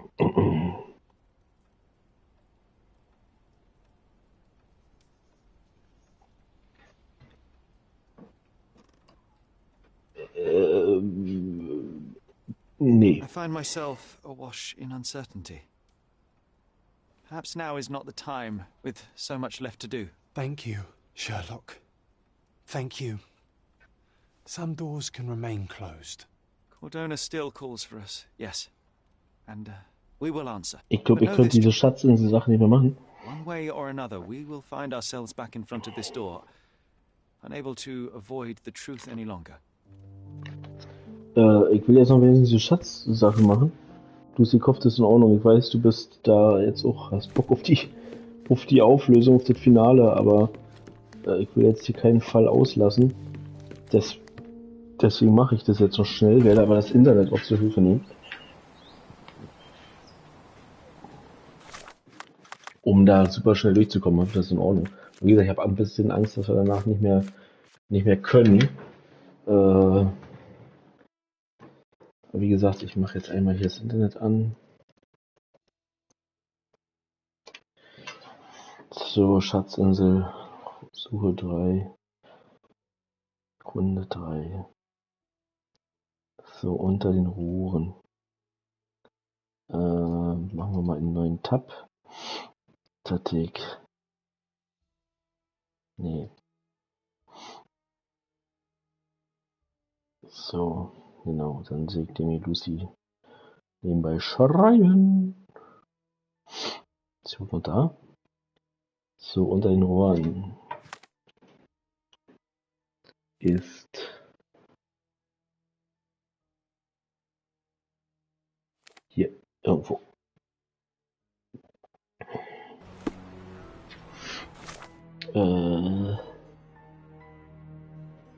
Arsenal Street. Also es sollte irgendwo da sein.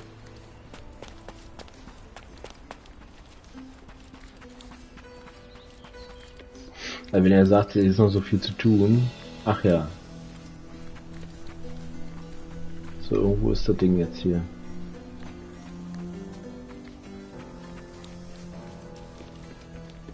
Sherry, I think we're getting the hang of this. Oh, Musketierbart habe ich gekriegt. Ha, cool. Ich bin hier. So, dann haben wir alte Brücke. Ah, das hätte ich wohl alleine rausgefunden.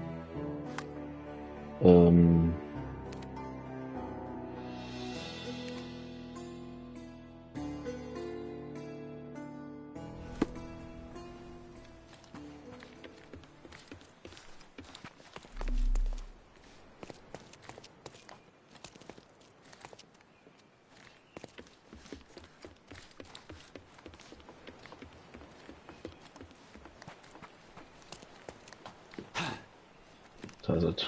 Another treasure located. Piratenlidschatten.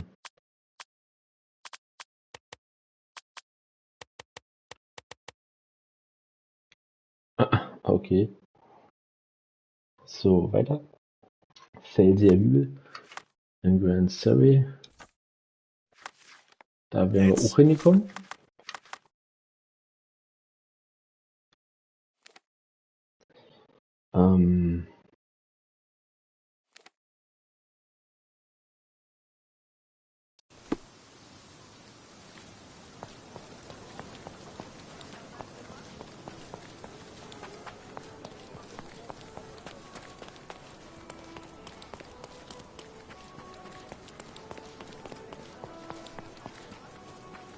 Hast du jetzt mitgekriegt, warum ich jetzt die Schatzinsel-Suche mache? Ich glaube, das Spiel ist dann zu Ende, man kann es dann nicht nochmal aufholen.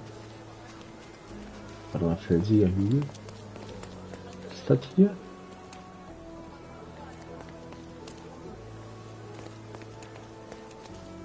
Nee, halt mal.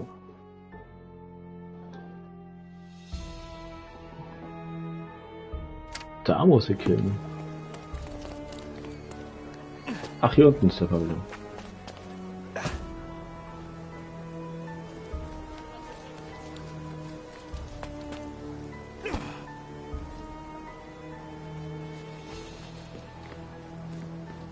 Nice find. It was well hidden, but no match for this.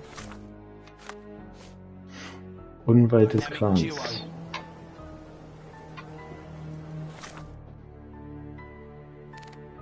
So, das ist hier eine Ram Street.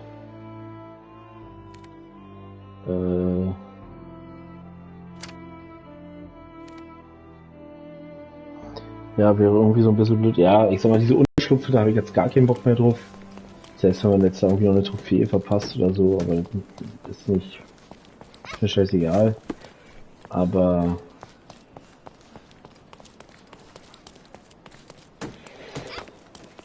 Das hier so als Quest. Das hätte ich jetzt schon doof gefunden, wenn ich das jetzt nicht noch zu Ende gemacht hätte.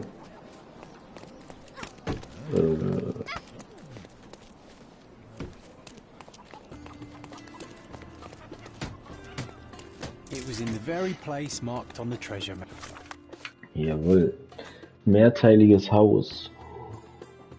Aber es geht jetzt dann tatsächlich sehr, sehr schnell, wenn man sich das hier so ein bisschen mit dem Internet vereinfacht. Wie gesagt, das ist jetzt auch für mich auch völlig legitim.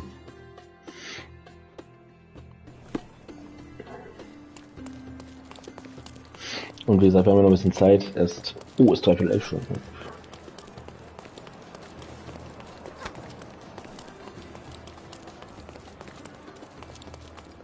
Aber dann ist wenigstens alles fertig, wenn wir.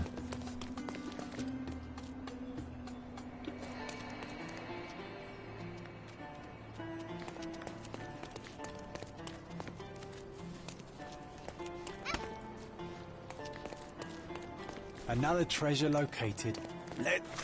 Piratenkapitän Outfit. Geil. Celebrate. Papagei sieht natürlich mal richtig kacke aus, aber okay. Abgeschiedener Markt in einem Hof. Das Unterschied für den ist eben richtig so groß. So. Scaladio.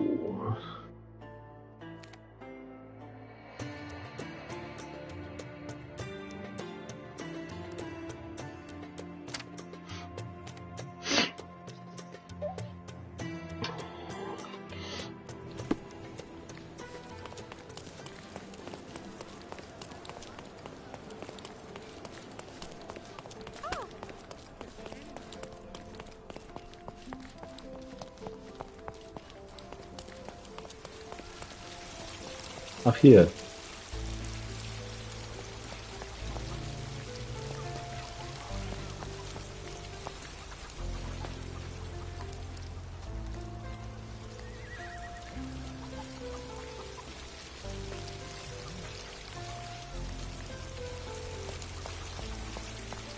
Ey, wo ist das Ding?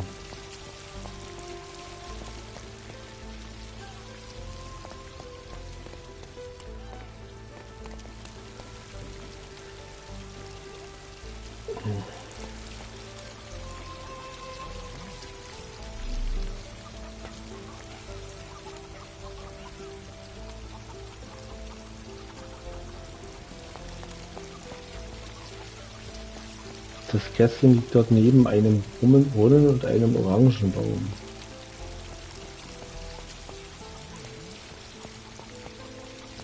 Hä? Der Pfeil zeigt ja auch... Ach so, der Pfeil kommt vielleicht auch von hier. Ja, ich bin ja doof. Hier irgendwo. Ja. Aber wir können hier nochmal komplett auf Dings machen. Auf Johnny Depp. Tap, tap, Johnny Depp. So ein Baum auf der Brücke.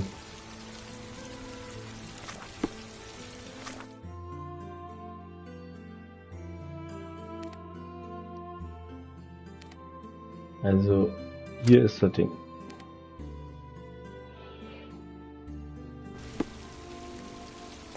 Das wird erst nach Norden. Da irgendwo ist eine Brücke und über die komme ich nur, wenn ich hier lang gehe.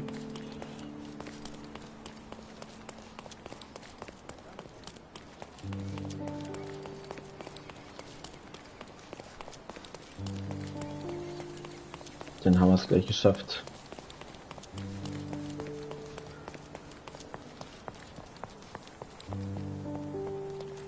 Sherry, I think we're getting the hang. So, und das letzte. Aqueduct. It is.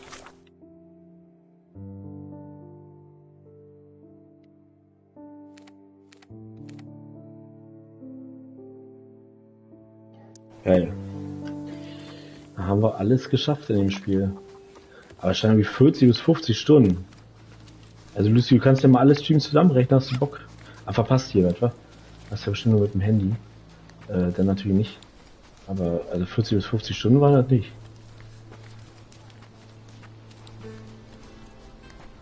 So, halt, stopp.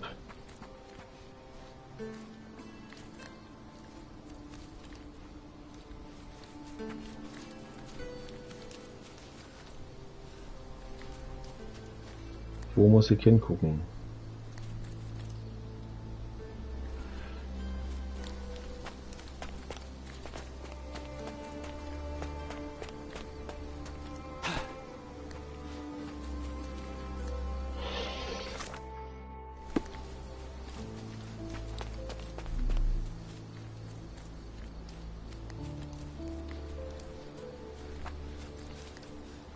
May I ask you something? I Ach. don't trust you. You're a pirate.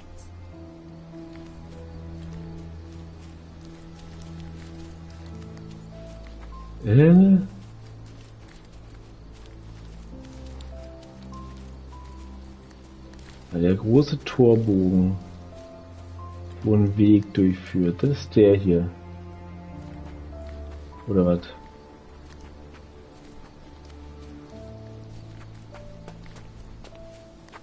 Das sieht gar nicht durch hier. Ach, die gucken von unten. So gucken die.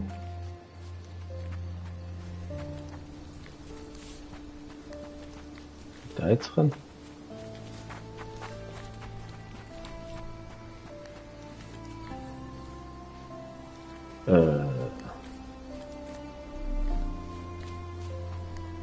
Ach. Als Augustus Kaiser wurde, entsandte er einen Legaten namens Lemonius auf die Insel Cordona. Um die Entwicklung auf der Insel voranzutreiben, war eines seiner ersten Formen der Bau eines fortschrittlichen Aquädukts. Fast 2000 Jahre lang hat der Aquädukt sämtlichen gesellschaftlichen, kulturellen und politischen Veränderungen einerseits getrotzt. Lediglich der Zahn der Zeit hat öfter an ihm genagt, Gouverneur Sinclair hatte doch Großes vor und plante Operationen. We found the treasure. You and I. So. Jawohl, kann ich also ausmachen. Ich muss vielleicht schon wieder pinkeln, ey. Ich trinke hier einfach zu viel.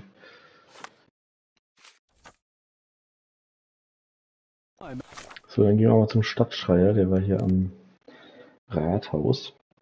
Und dann bin ich gleich so gespannt auf das Finale. A contest for the guests of Cordona. Find hidden treasure. Goldgräber, finde alle Schätze. Und Long John Silver.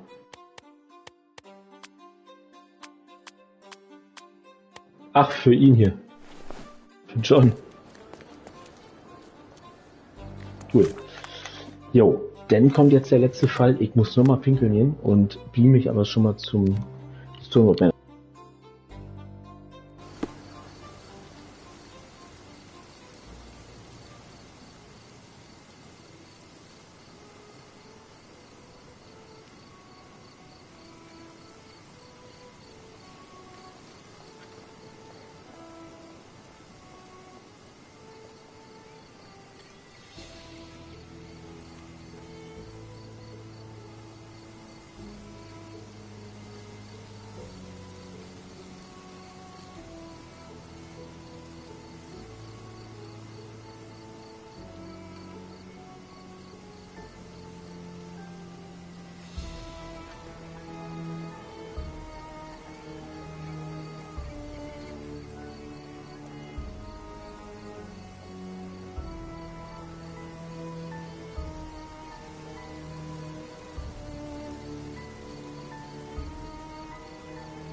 Na gut, Lucy, vielleicht heute noch 2 Stunden dazu? Sind die schon mit bei?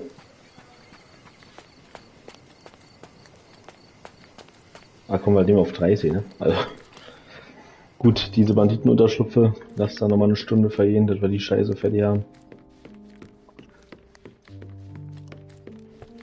You don't have to do this.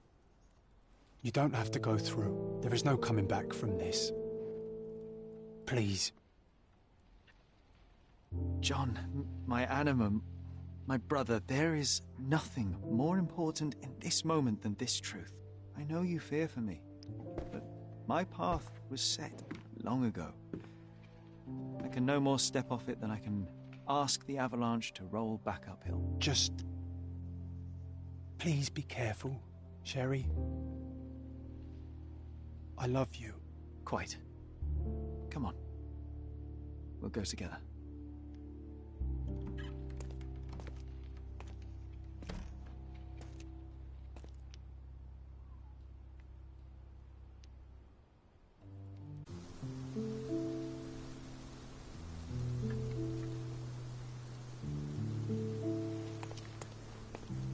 Why didn't I remember we had such a big garden? Maybe you forgot it for your own good.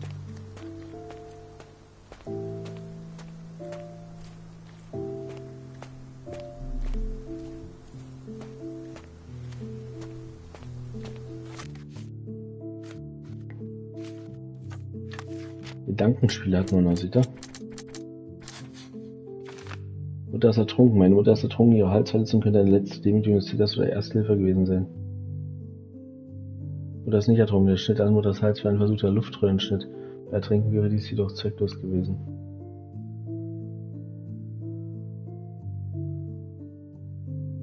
Da hat jemand versucht, sie zu retten.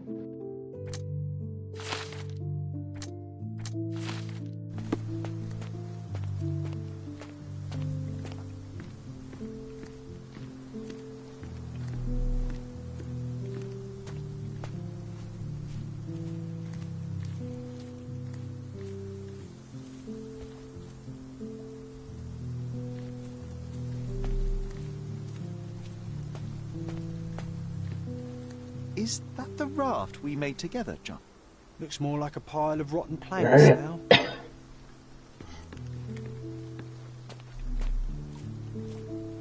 Oh.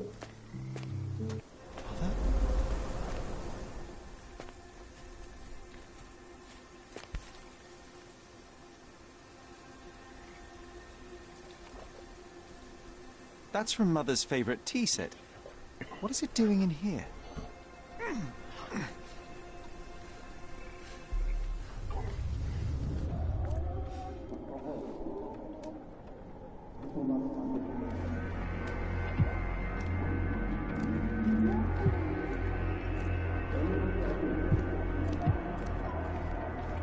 Come here, Sherry. Hurry!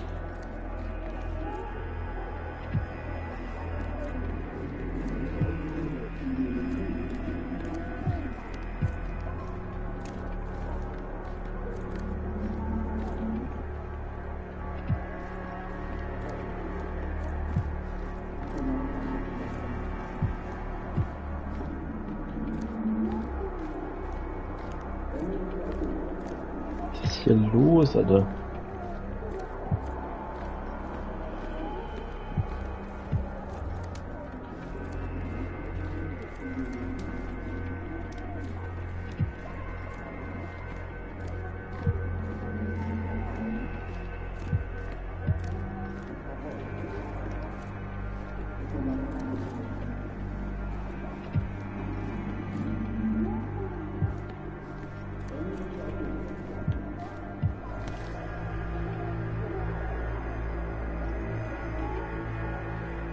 These must help calm her down.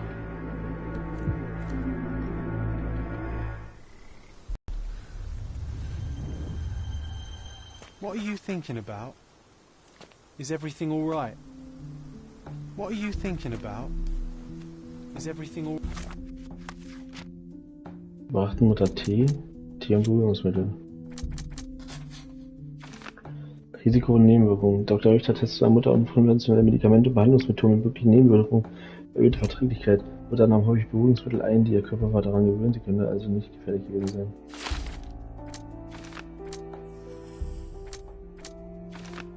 Allergische Reaktion. Mutter zeigte unerwartete allergische Reaktion auf ihre Medizin und sie erstickte.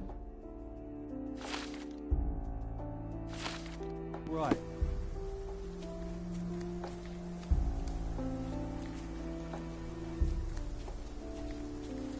Ja, Sherlock muss nicht hier gewesen sein, unbedingt.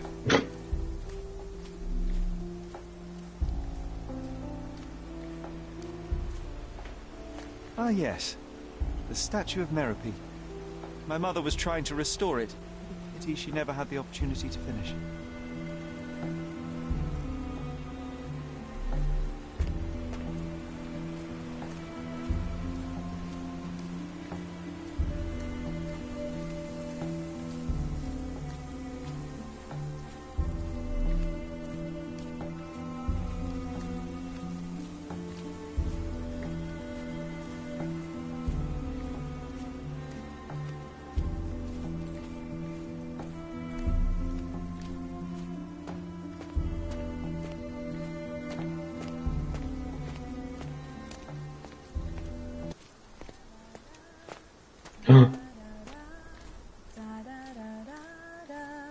That's the descendant of a tree your father planted in London, correct?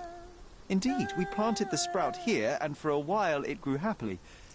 Alas, it seems without us here to care for it, it didn't survive.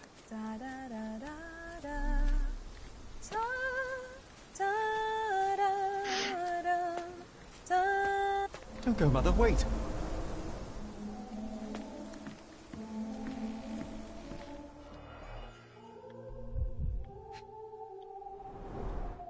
I remember this artifact from Mother's collection. Mother's work journal. I liked poring over the detailed pages and reading about my parents' collection.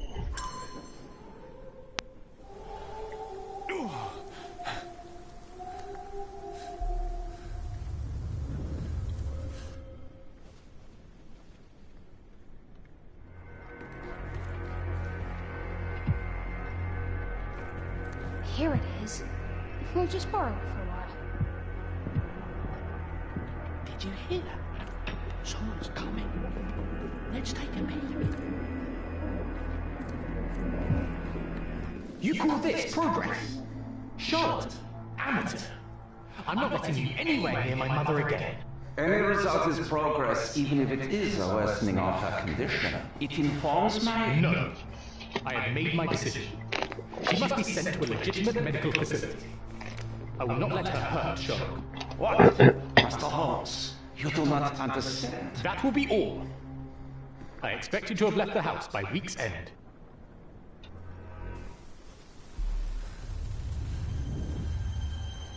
Sherry, say something. Can you hear me? You're scaring me. Sherry, say something.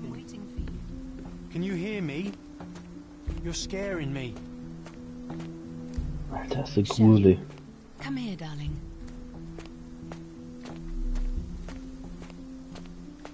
Coming, Mother.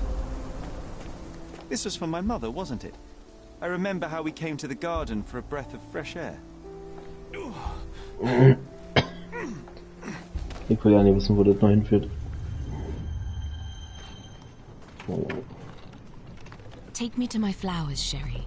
They must already be in bloom. As you wish, Mum. I bet you missed the fresh air, didn't you? Terribly. The sun is far brighter than I remember. But I like it. We can walk each day from now on, if you want. That would be wonderful.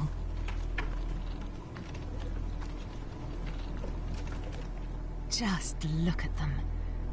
The stars of the earth. Even the sky must be jealous of their beauty. Indeed.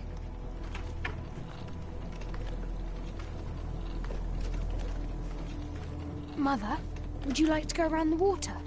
That would be perfect. I always wanted such a nice pond in London. It looks so peaceful. Mycroft knew you would like it. Du meinst Resident Evil 8 Village.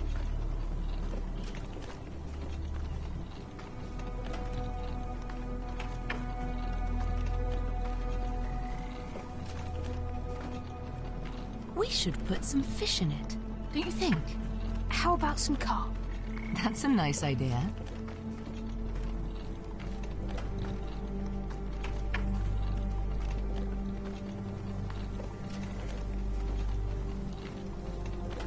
Let's visit your father's tree. It grows so fast, just like you. We could even build a tree house in it. Yes, Sherry.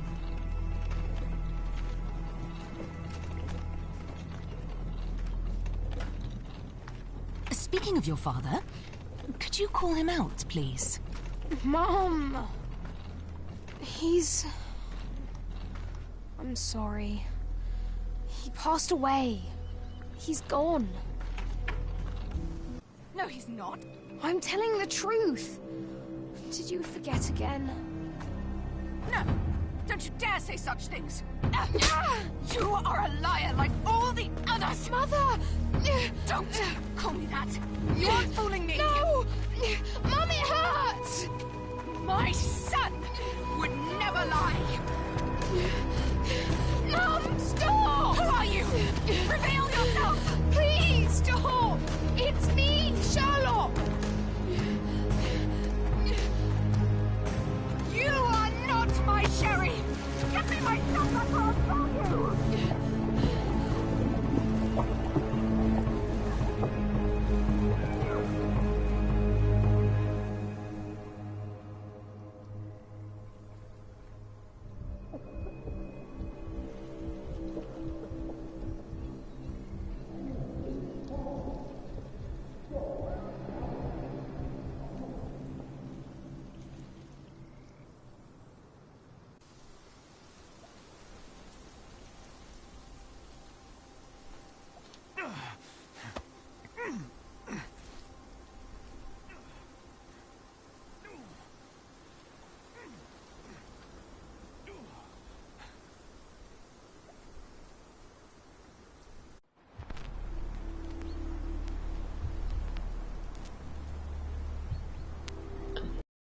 Oh Mann.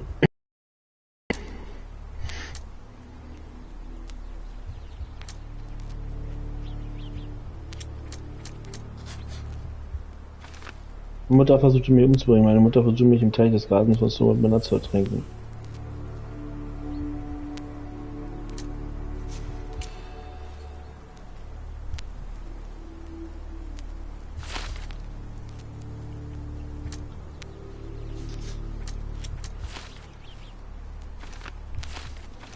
Heiko verstößt Dr. Richter.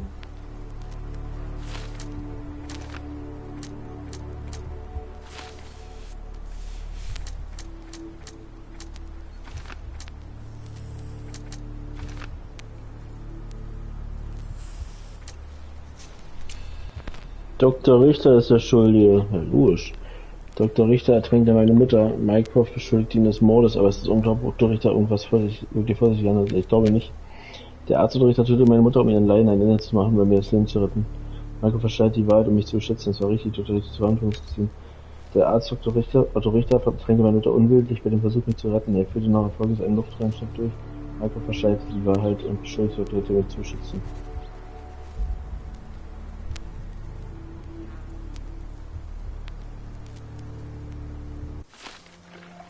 Sherlock.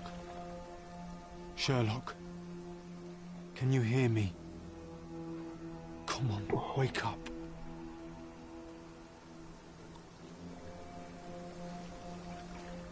Get off me. Sherry.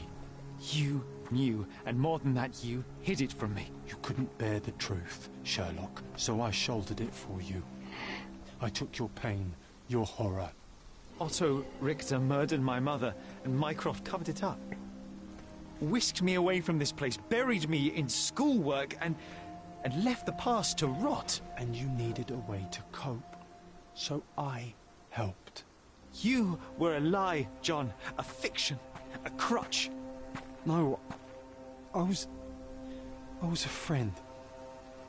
Mycroft. Sherlock, please. Sherlock? What? Are you okay? I don't know. I told you not to come, Sherlock. Where is he? Who? Your friend, John. He's beside you. Was all this worth it? Is he worth it? Why is he here? I think, in his own way, he was trying to protect me. A truth I couldn't bear. But now I must face it.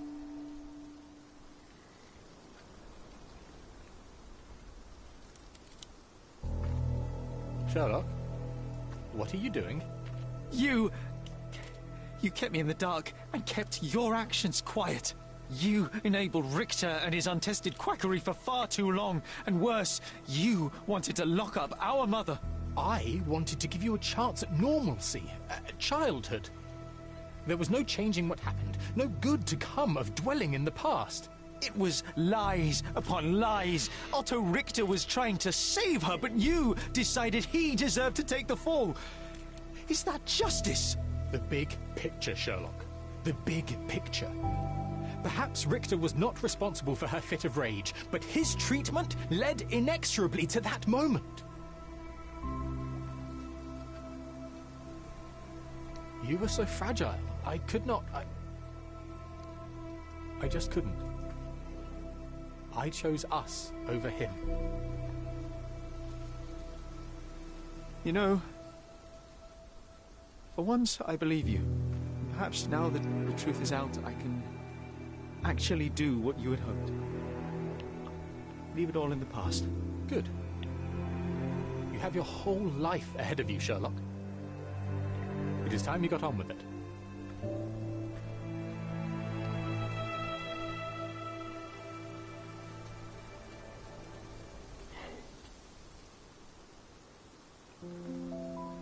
I was worried there for a minute, Sherry. Really worried. I didn't want to hurt you.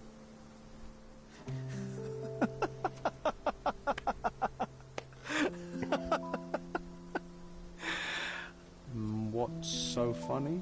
I am talking to myself, John.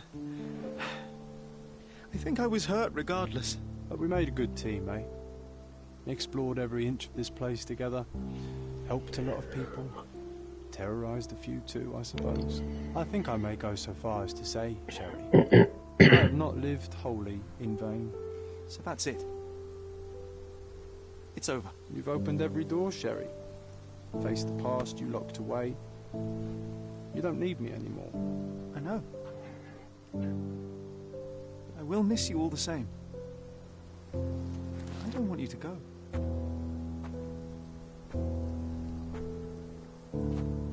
Yes, you do. Goodbye, John. Oh, krabbelt gerade hier.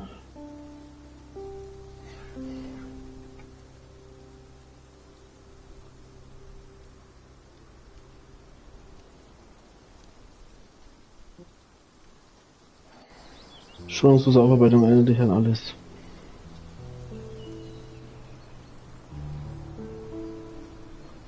Wow.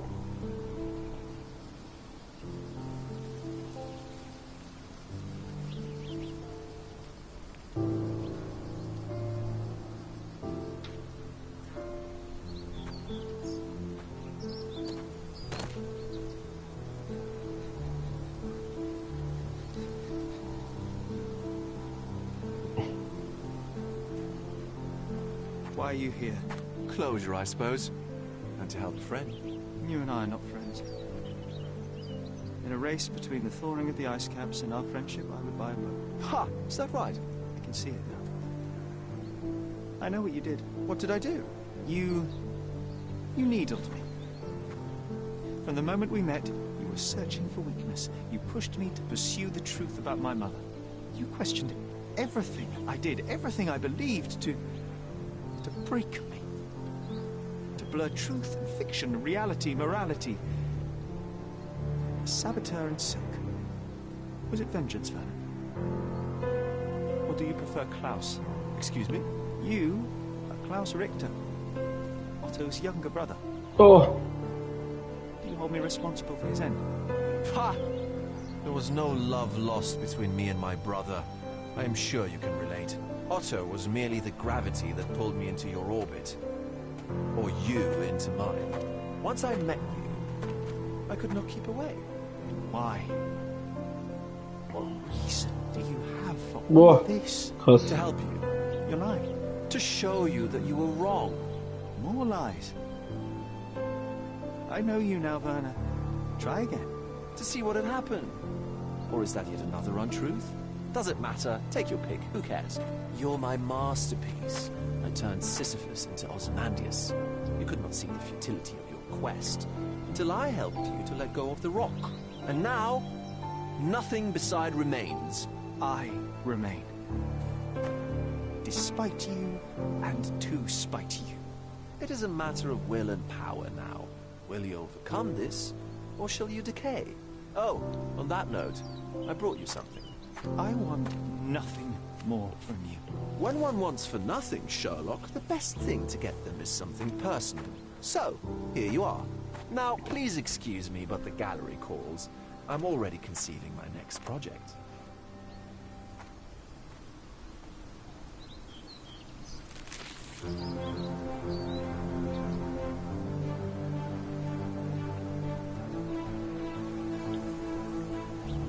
You really are beautiful.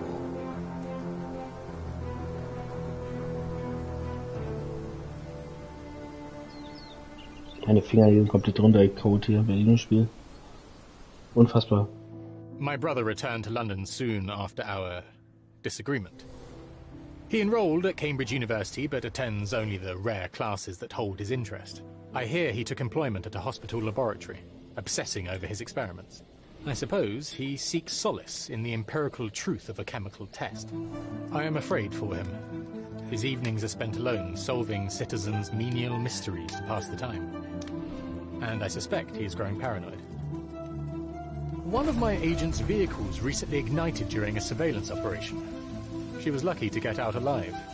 There is only one man who could orchestrate such a feat. Or perhaps two. I saved my brother. He will never forgive me.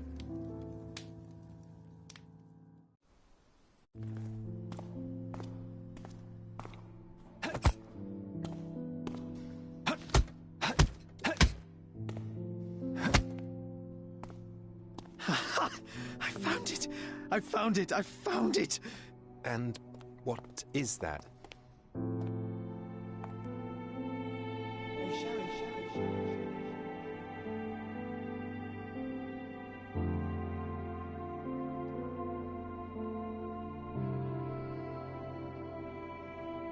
How far, bruises may be produced after death.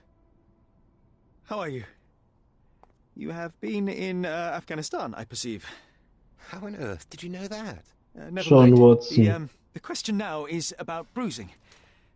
No doubt you see the significance of this discovery of mine. It is interesting, no doubt, but... John Watson, da ist er. It is the most practical medico-legal discovery for years. Had we these data sooner, hundreds of men would have paid the penalty for their crimes. Cases oft hinge upon how a man died. Now, we can know which wounds he suffered alive, which occurred post-mortem, and what instrument was responsible. And ergo, one will soon be able to calculate with utmost precision when and where death occurred, sparing the innocent and damning the guilty. Well, then you are to be congratulated. Indeed.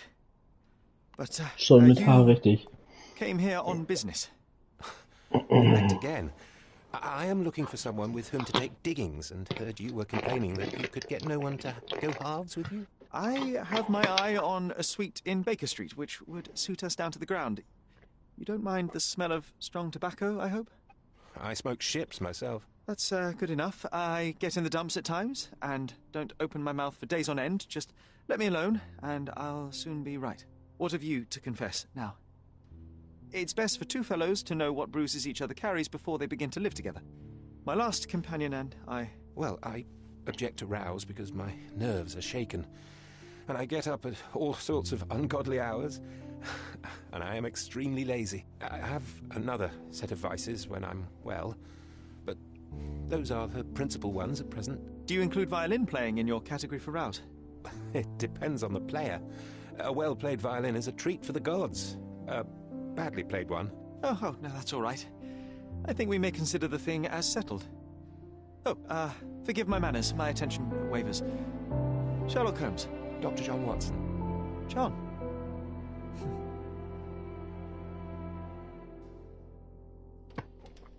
Krass. Was für ein krasses Spiel.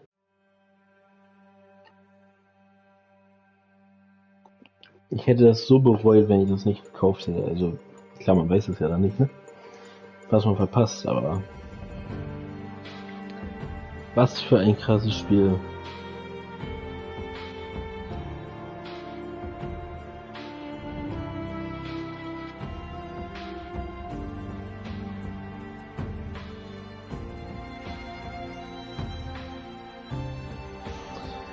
Und ich freue mich so sehr auf Sherlock Holmes Chapter 2. In Chapter 1 sagt er wohl hoffentlich aus, dass es hier weitergeht.